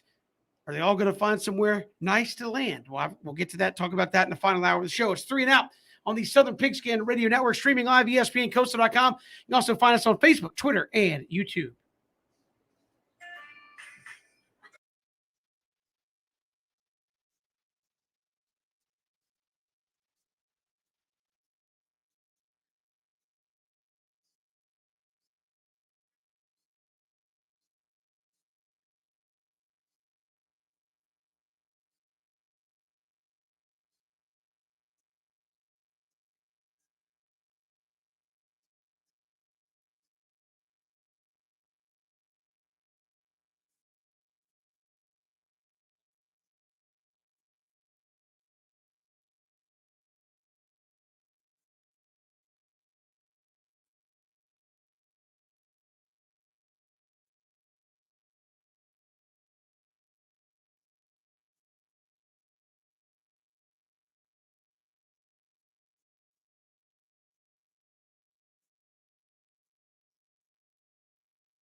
Final hour here on this Monday. Kevin, BJ, and Ben, glad you are with us here on 3 and Out. We'll look at Dan Lanning leaving, taking that Oregon job. Also, the transfer portal is just crammed full of guys who are making contributions here in 2021. The quarterback position, we'll get to that a little bit later this hour as well. But joining us here off the bat, Matt Smith, SouthernPigskin.com, world and of college football. The wheel's always spinning there in the SEC. Matt, welcome. How are you? Hey guys, doing well. Yeah, so much for that quiet period or lull between the championship games and the start of bowl season. It has been nothing at all quiet over the past few days. Yeah, it's just a push to get to early signing day, which is coming up on Wednesday, Matt, as you know. But let's talk about some of those things here. Bryce Young wins the Heisman, first Bama quarterback to get that done. Where do you think his legacy sits around the Bama circles, SEC circles, obviously with the playoffs and the potential title game still to go? Yeah, I don't think him winning came as much of a surprise given how championship weekend went down. I don't know if I'd put him up among some of the great seasons we've seen in recent years, thinking back to Joe Burrow, the last quarterback to win the Heisman. But yeah, that's 16 straight years now where the Heisman winner has either been a quarterback or a player for Alabama. This is the first one it's been both a quarterback and an Alabama player. So, I get some pushback around this time about the Heisman, and it's just not what it is when we were growing up, whether that's because of the voting and social media, and we got straw polls going on since August and groupthink. So I kind of have a love-hate relationship with the Heisman. As Bino Cook used to say, it goes in the first sentence of your obituary, so it's a really big deal, and that's true. So a life-changing event for Bryce Young. But as far as his place, I think that's still to come. He doesn't have, not only does he have 2 more games left, he has another entire season to play. So from a career achievement award, maybe he gets into the likes of Tebow and some of the guys we've seen that have done this multiple years, as opposed to the one-year guys like Cam and Joe Burrow. But from a single season perspective, I don't think I would put him up there with those guys. But if he does win a championship, given how close Alabama was to probably being out of championship contention just a couple of weeks ago down at Auburn, it will be quite a turnaround if the Tide are able to pull this off and win 2 more games. I think a lot of people, Matt, here in the state of Georgia were a little bit surprised that all of a sudden, hey, here's this report, Dan Lanning, the head coach at Oregon, or is going to be the head coach at Oregon. Did you expect this quick, maybe this job this quick for Dan Lanning? And do you think this affects Georgia in a considerable way for the playoff? To your second question, BJ, no, I don't think so, mostly because Kirby did this back in 2015 where he stayed with Alabama through their playoff run where they won the national championship, beat Michigan State, shut out Michigan State. So obviously no effect on Alabama's defense there. So I think he's got a plan. I'm sure Dan Lanning's got a plan. Obviously it's going to be crazy here over the next 4 or 5 days. But I don't think Georgia's truly into necessarily 100% focused on Michigan from a game planning perspective in terms of practices. So I think it makes sense for the timing, at least, to get this done here. I think he's being introduced probably right now as we speak. And then he'll go back and have about 2 full weeks of prep for Michigan and go on if they're able to win that game. So I don't see any issue for Georgia from that perspective. Yeah, I guess it was a bit surprised. It seemed like he was at the top of the candidates list for Oregon. Looks like they were trending towards sticking to someone on the West Coast, whether it be trying to bring Chip Kelly back or Justin Wilcox at Cal. And with Kirby kind of sticking with the one voice mantra that Nick Saban did, or still does at Alabama, you don't really hear from the coordinators much. But I did tune into the Broyles Award luncheon last week where Lanning and all the finalists spoke, and he was super impressive. Enthusiasm was there. You can tell why he's a great recruiter, why that's going to translate to Oregon. I think he can pick up right where Mario Cristobal left off on the recruiting trail. And I wasn't always super impressed with Cristobal on game days, so I think there's definitely room for improvement within that program. So again, going from the Southeast to the West Coast could be an adjustment. I think it's easier going that direction than the other for a guy like we're seeing with Brian Harsin, who I think is still trying to figure things out at Auburn. But obviously a young guy, 35 years old, I think it makes a lot of sense. And again, no real impact on Georgia, but fascinated to see what he can do. And for him and all the Pac-12, with Washington's kind of starting over, with Oregon getting a new coach, obviously USC. If that league can get their 4 big brands, USC, UCLA, Oregon, and Washington, back to the top of the conference, maybe finally we can see the Pac-12 become relevant again and start producing a playoff contender after, I guess, 5 years now without one.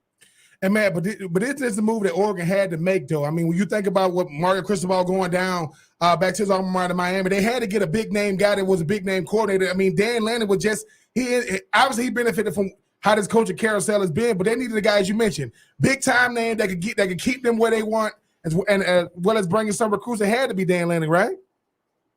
I don't know if it had to be, but I think it makes a lot of sense given you can sell this Georgia defense for sure. Any 15, 16-year-old who's watched Georgia play football this year has seen that defense and then just envisioning what they could do playing for that. And, you know, as much credit as Kirby gets for this being his defense, I don't want to discredit Lanning, again, just more because we just don't really ever hear from him.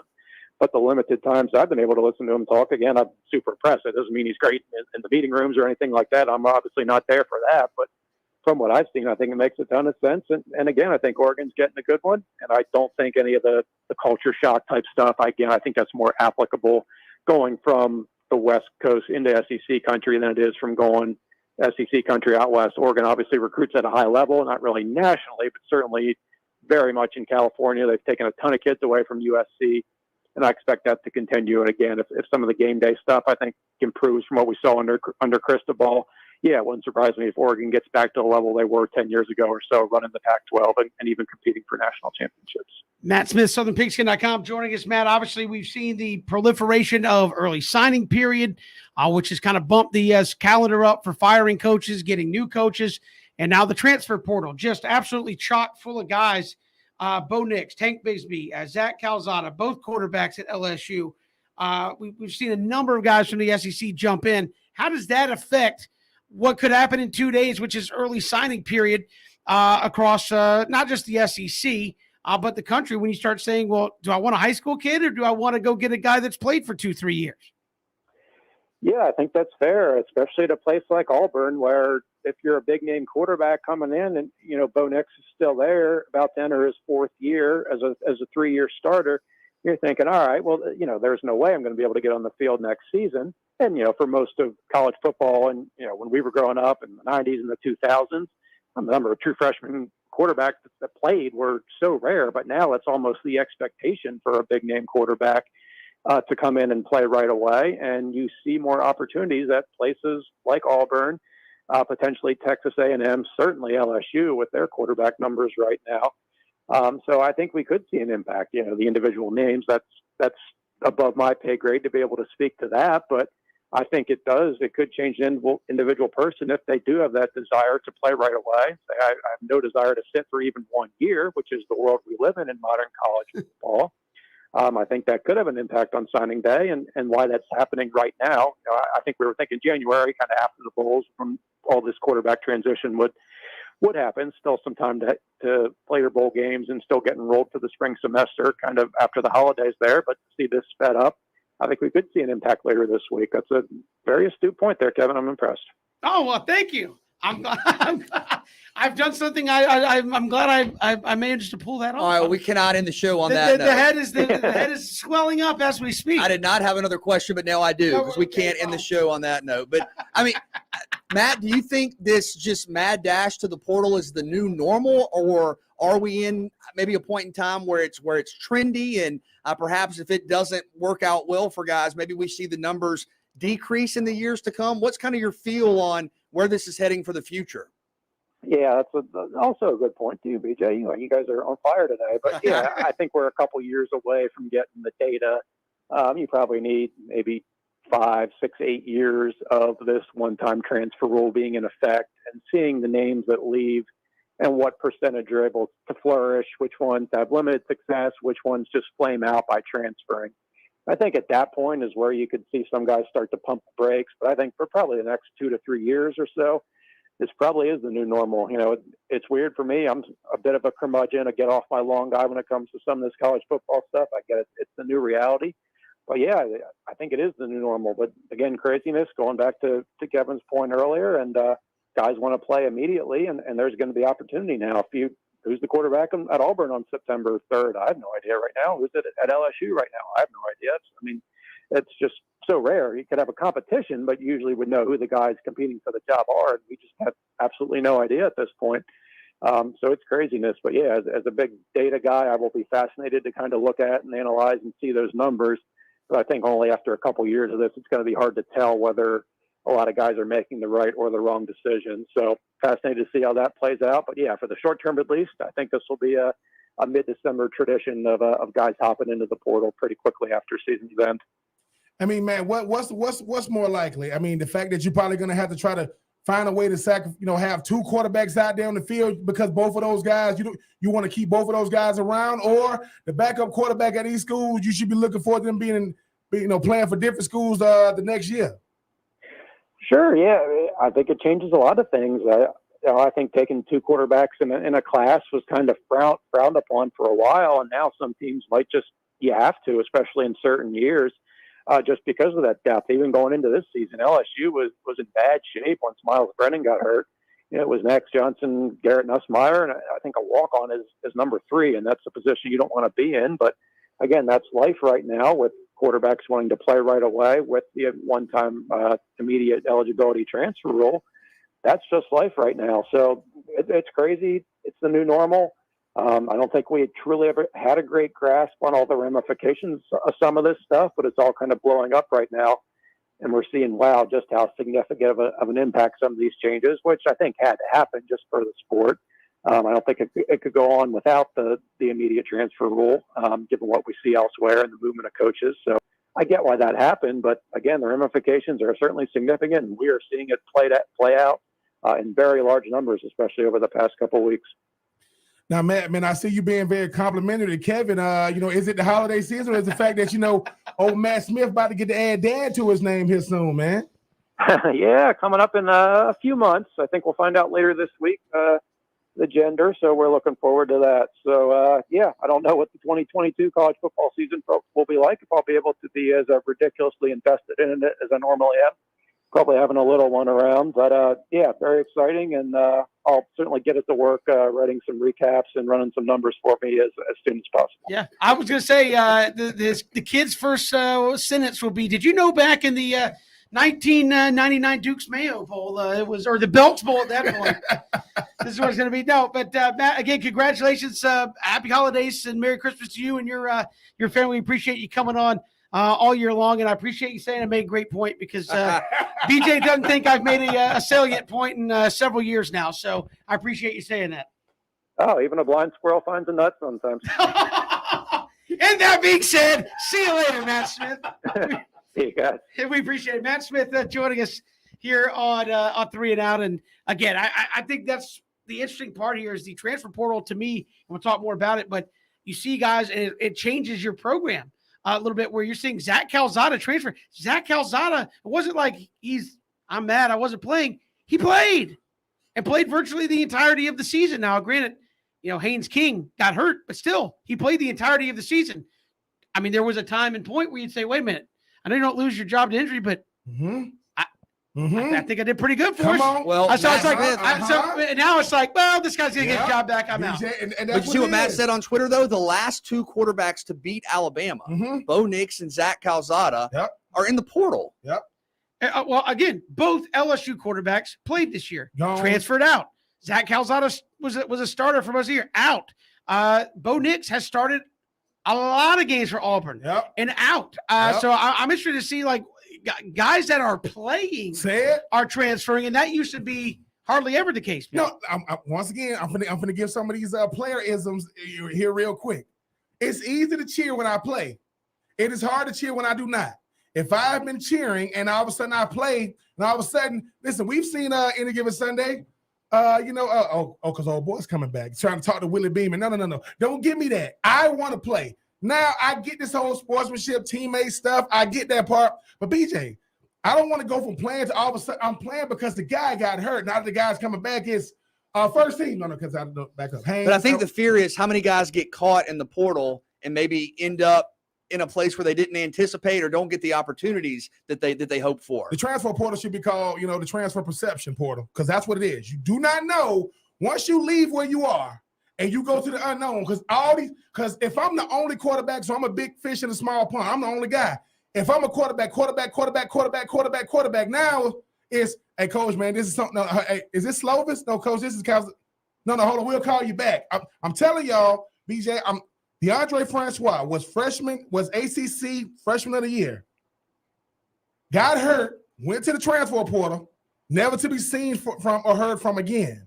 I'm telling these players this. It's about you are competing. Now, quarterbacks, you competing with recruiting classes because they want those quarterbacks. Now, everybody else, you might have a shot, but I'm just telling you.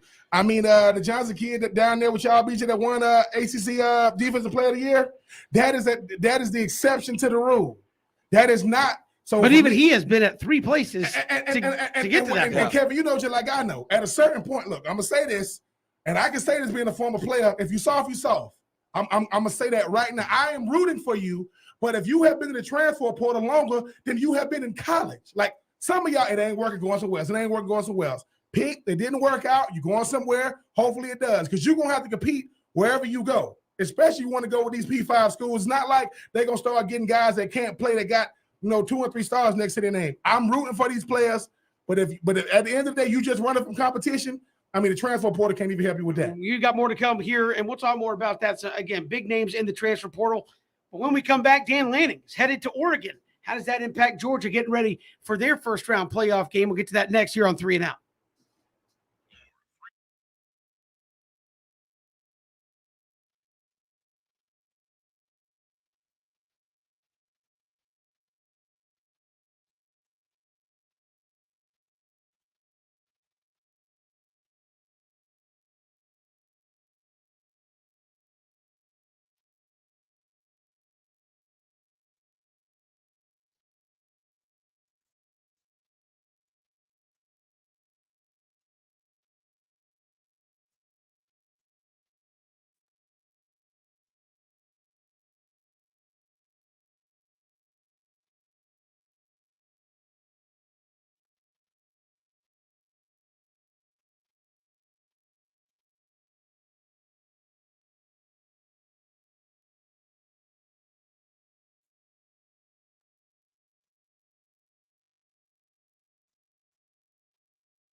Good to have you back here, 3 and Out, on this Monday. Kevin, BJ, and Dan Lanning. What a wild kind of social media experiment that was, where Christian and I were up at the state championships there at Center Park Stadium, and everybody's like, "Do you see Dan Lanning's going to Oregon?" This was, "Oh no, they're saying that's not true. It's not true." Okay, so they came out and reported it's not true, and then like the next day, oh no, it is true. He is going to Oregon. So you look at Dan Lanning out. He's going to coach the playoffs for however long Georgia's in it.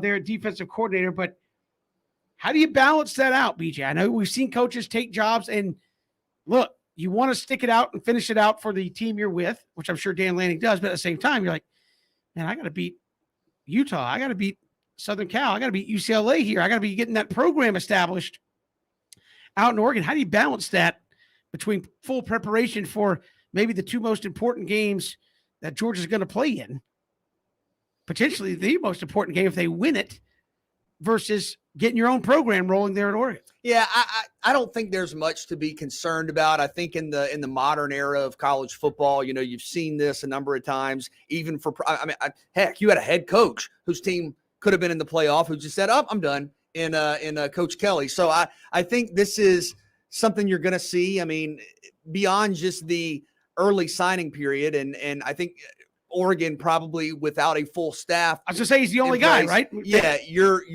going to look more at the traditional signing period would be my guess, or the transfer portal. But I think this is a reality that coaches can manage. Now, I do think maybe it was Dane Young earlier in the show said, hey, this is a little bit different than going from Alabama to Georgia because you can hop in the car and be there in 2 hours. I don't know how long of a flight. You guys are more cross-country travelers than me. I mean, it's at least 3. I do think Oregon is on Pacific time. But I mean, how long is that flight from Atlanta? That's at least 3.5, 4 hours. Yeah. So I think that's a little bit different, but I still think it's manageable. You're talking about a situation where a lot of what he needs to do for Oregon, even if it's kind of not necessarily immediately time sensitive, he can do from Athens, right? Where I'm assembling my staff, I'm reaching out to potential coaches or targets. You can, I would guess you can recruit for Oregon while being the head coach at Oregon and also the defensive coordinator for Georgia. And I think it's manageable. Will it dramatically impact what we see out of UGA against Michigan? I don't think so, because not only is Dan Lanning a professional, but I mean, look at the guys that are on that defensive staff. Look at the leaders that are on that team defensively. So I think Georgia will be well prepared and will play well against Michigan.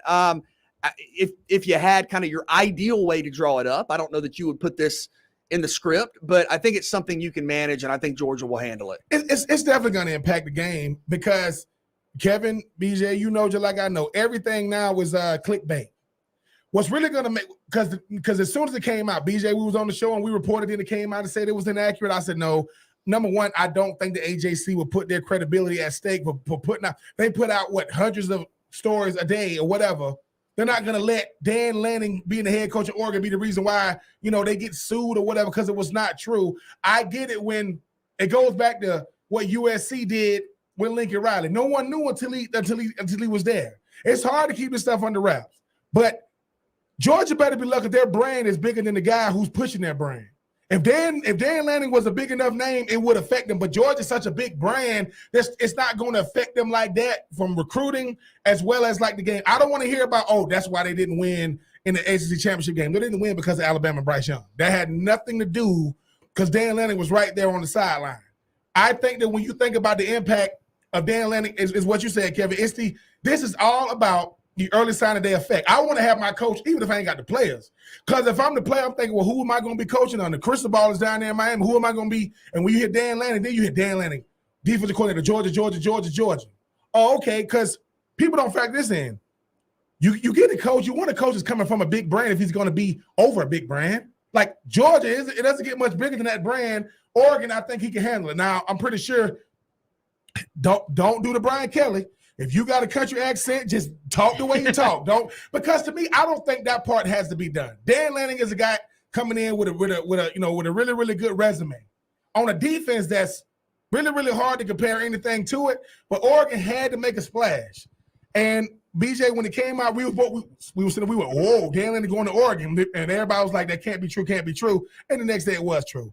I do think it's going to affect those players because at the end of the day, you go to a team for 3 reasons. The first one is the head coach, then the college or university, then your position coach. That's how it goes. That's how it's always going to go. And Dan Lanning, is one of those guys where if Kayvon Thibodeau is right there, he's going in the draft. How many guys on that Georgia defense could Dan Lanning have got to go to Oregon? If all you care about is going to the league, you want a big brain to push you. Well, Oregon has all that. Check. And just like you don't have to worry what you got to worry about USC, Oregon is the best team right now in the Pac-12, regardless if Lincoln Riley is a USC. So I do think Dan Lanning was a home run, but you're going to have to go out there and get it done because I say this too. When I am responsible for one side of the football and I got a mountain of a man named Jordan Davis in the middle and I had Roquan Smith and, I had some big-time players, I don't know how many, those guys you're going to get out of Oregon, but if you can improve that defense with an offense that going to be electric, they got a chance to be really good, really fast. Well, I look at it and say this is a big chance for Oregon, right? It is in some ways not quite as similar to what Georgia did with Kirby Smart, but Kirby Smart, not been a head coach. It could have gone really well or really badly. I think people said, well, he's under the Saban tree. We feel like it's going to go really well. And it has. Dan Lanning now goes to, again, you could say maybe you don't think they're playoff worthy, but they are one of the top 10, certainly, programs, regardless of were they 8-4 this year, whatever. They are a program because of the Phil Knight money and all that people recognize around college football. How good of a fit is it for Dan Lanning, but how big of a chance is this for Oregon taking a guy that is taking on that role for the first time? Yeah, I think when you hire a coordinator, if you hire a coordinator that's been with a Saban, a Dabo, a Kirby Smart, there's an extra level of comfort because of who you've learned from and maybe who your mentor potentially is.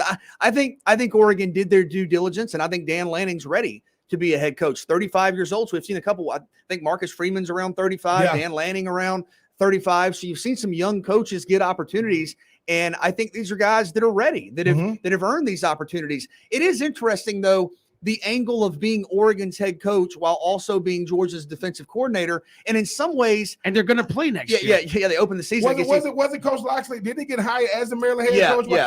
This is the norm because once again, Oregon. What is Oregon supposed to do? Hey man, let's give Georgia some time. No. We want him right now, and you can do both. No, but let me say this. I think some people have speculated, is Dan Lanning not 100% focused on the upcoming playoff? I think if there's a way for this to even be possible, there's more focus, because the last thing he wants is for Georgia to come out, give up 497 total yards, and all of a sudden the storyline is, well, not only is Dan Lanning, leaving Georgia and he, he did them wrong, but now is this guy really that good? He's going to Oregon and he's gotten, his defensives have gotten torched in their last 2 games. So if there could be more pressure for Dan Lanning to perform better, I think it's there now, because he feels like instead of having to appease one fan base, now you're having to appease 2 fan bases. So in some ways, I kind of think like along the lines of there being maybe more of a motivator to go the extra mile, to, stay up 1 minute later, to watch 10 more seconds of film, if that's even possible. I don't think there's going to be a distraction. I don't think we understand how rare it is for assistant coaches to get even head coaching opportunity. This not we talking about these big names. How many guys will be an assistant coach their entire career? They will never ever get head coach consideration. Yeah, Bud Foster, Mickey Andrews. And how many guys BJ and Kevin will get a chance to say, I got to coach at a big brand. So if you Dan Lanning, you did what you were supposed to do. I took the defense from as good as it was to a level we've never seen. Period. Not in the SEC. Period. How many defenses have given up less than 90 points in the regular season? That will be 2021 Georgia. So I do think when you look at what a coach, the first thing you want a coach to do is to be able to recruit. Check. You want a coach to be able to have coached in pressure situations against big-time players in big-time games. Check. And Kevin, like you said, who did he get coached under? Kirby Smart. So he's got to be able, of course he's going to take some of what Kirby taught him and bring it out there to Oregon. And now think about where he was recruiting that area, and now he gets to add that. Hey, Oregon, now we get to recruit in areas that Oregon probably wouldn't have even dreamed of getting the guy. I'm in SEC country, SEC, ACC country, pulling guys to the Pac-12. So I think, but once again, he can do no wrong because he has coached no games yet. But when he get out there, he's going to have to prove it, because Kevin and BJ, they're going to compare him to what Georgia did as a team, not just as a defense. And they're going to hope that, like I said, with Oregon's offensive firepower to and with a defense, they should be running the Pac-12. Now, You're gonna have to tell Lincoln Riley that. You're gonna have to tell Arizona State that, and so on and so forth. But I think Oregon got that guy. And if you was a guy that was potentially going to Georgia, maybe you consider, you know what I'm saying, putting on that John Deere green out there. I mean, that might be a consideration. Better put on a jacket too. Well, I mean, I'm just saying, you think a lot of guys maybe are going to go from the deep south to Oregon? One word, Nike. Yep, they will. I mean, with NILs and all this other guys, he got to have some level of. Kayvon Thibodeau signed a Nike deal. I mean, I can't even spell his last name. I have met him before, and I got a picture to prove it. But I just think Kevin and BJ don't overthink this thing. Oregon, like you said, Kevin, is a top 10 brand, period, in sports and college athletics. You getting a name like Dan Lanning, who some people know him, some people don't. That's every coach. You take the top 20 coaches in college football, and unless you're a college football fan, they're gonna say, Nick Saban, who are these guys? Most people don't know who these guys are. But I bet you Dan Lanning, when he saw them zeros, Mrs. Lanning, like, boy, if you don't sign that contract right now, but I don't think it's gonna hurt Georgia. If Kirby Smart has his defensive coordinator in 2022, Dan Lanning didn't do his job, and Kirby Smart didn't do a good enough job of pushing that man as one of the best young coordinators in college football. And again, he will do both. He will be the head coach of Oregon and coach Georgia until however long Georgia's run is here in the playoffs. We've got more to come. We talked about the playoff or the transfer portal earlier. There are some huge names in that portal. Where do they all go? We'll get to that next. It's 3 and Out here on the Southern Pigskin Radio Network.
It is 3 and Out here on this Monday. Transfer portal is about as hot as early signing period coming up on Wednesday. Harrison Bailey from Tennessee, Miles Brennan, Zach Calzada, Quinn Ewers has gone to Texas. Dylan Gabriel, Max Johnson, Bo Nix, Michael Penix, Spencer Rattler, Keaton Slovis, all in the transfer portal right now. BJ and Bennett's quarterbacks. I mean, this thing is loaded with guys who have played a lot of football, and played at a high level.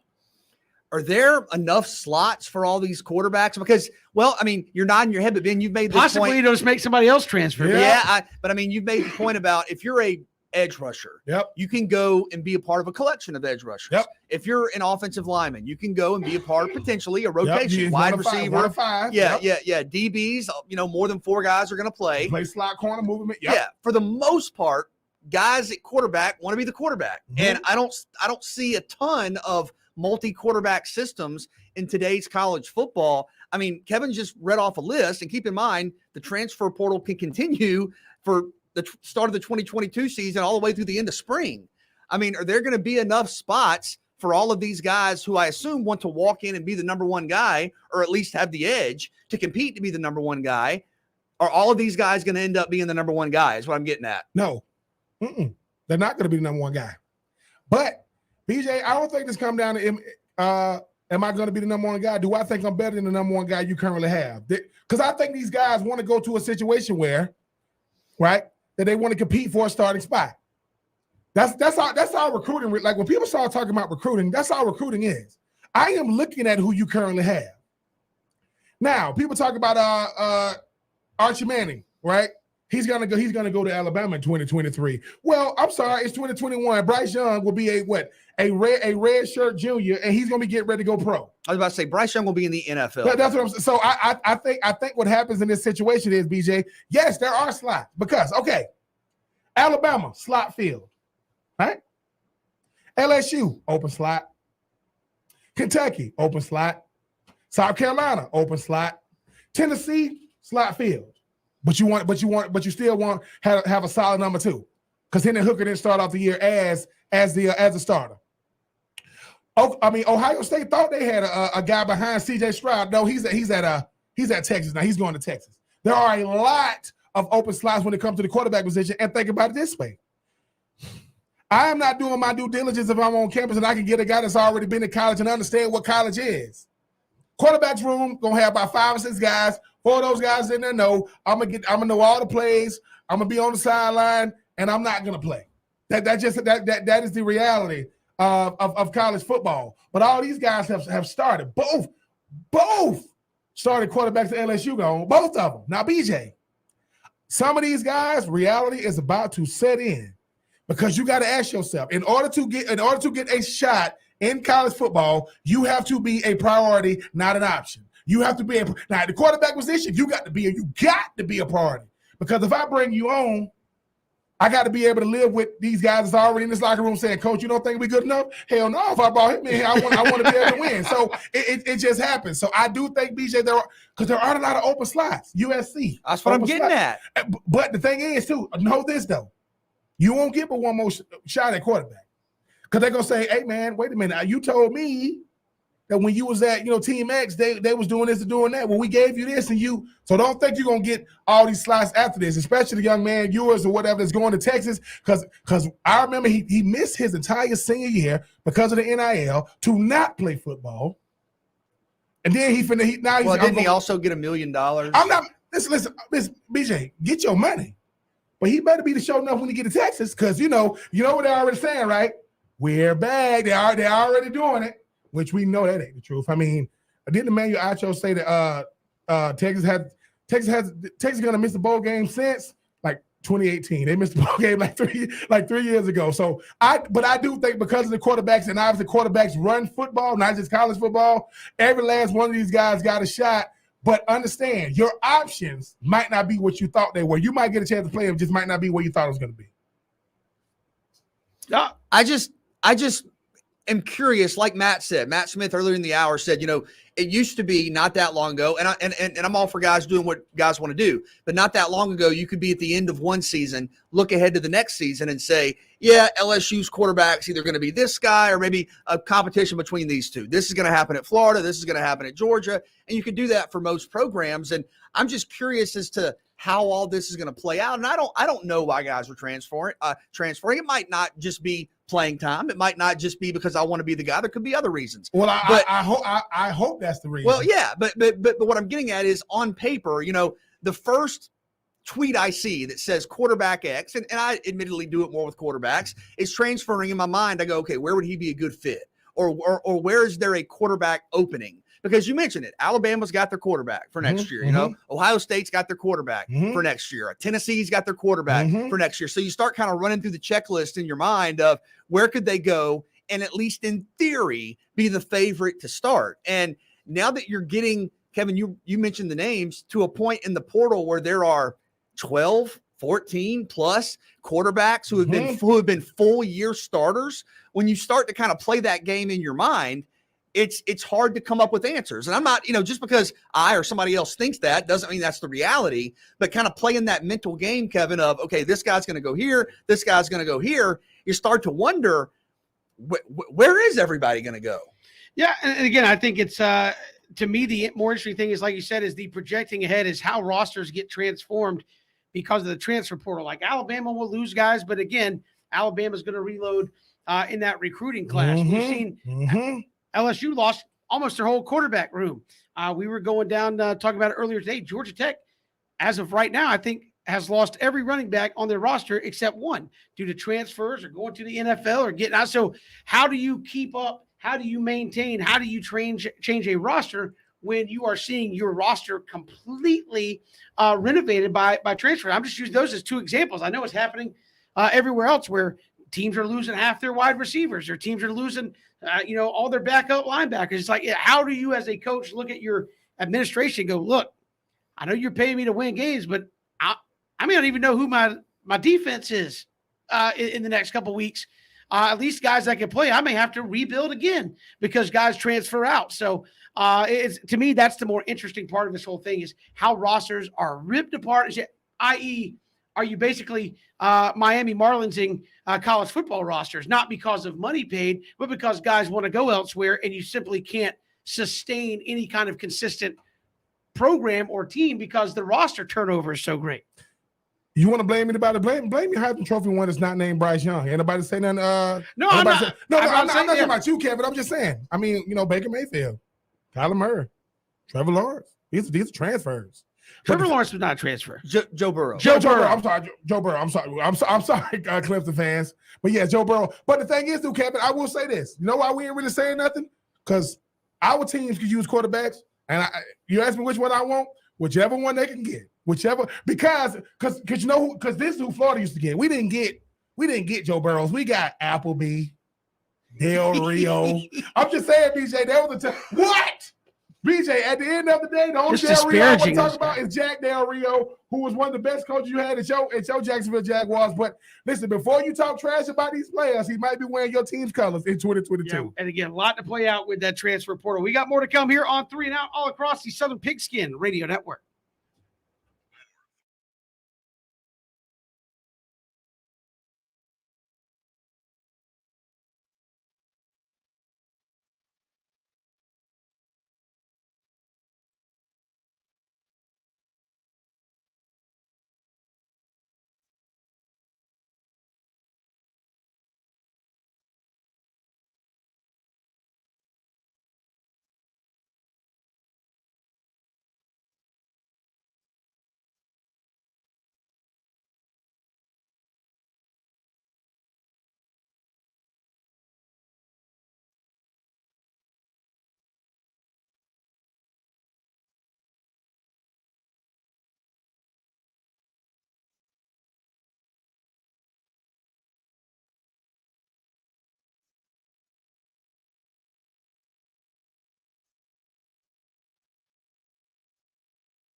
Something great happened today. I just want to share it here on the show. I know BJ enjoys these type things. Ben, you might as well. But Georgia Southern today in women's basketball defeated Carver College 133-15. Carver shot 12%.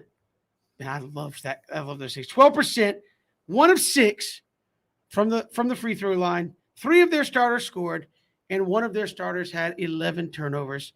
That is just amazing to see. That stuff I can't turn away from. That is the second largest margin of victory by a Division I team in an NCAA game. Do you know who has the first?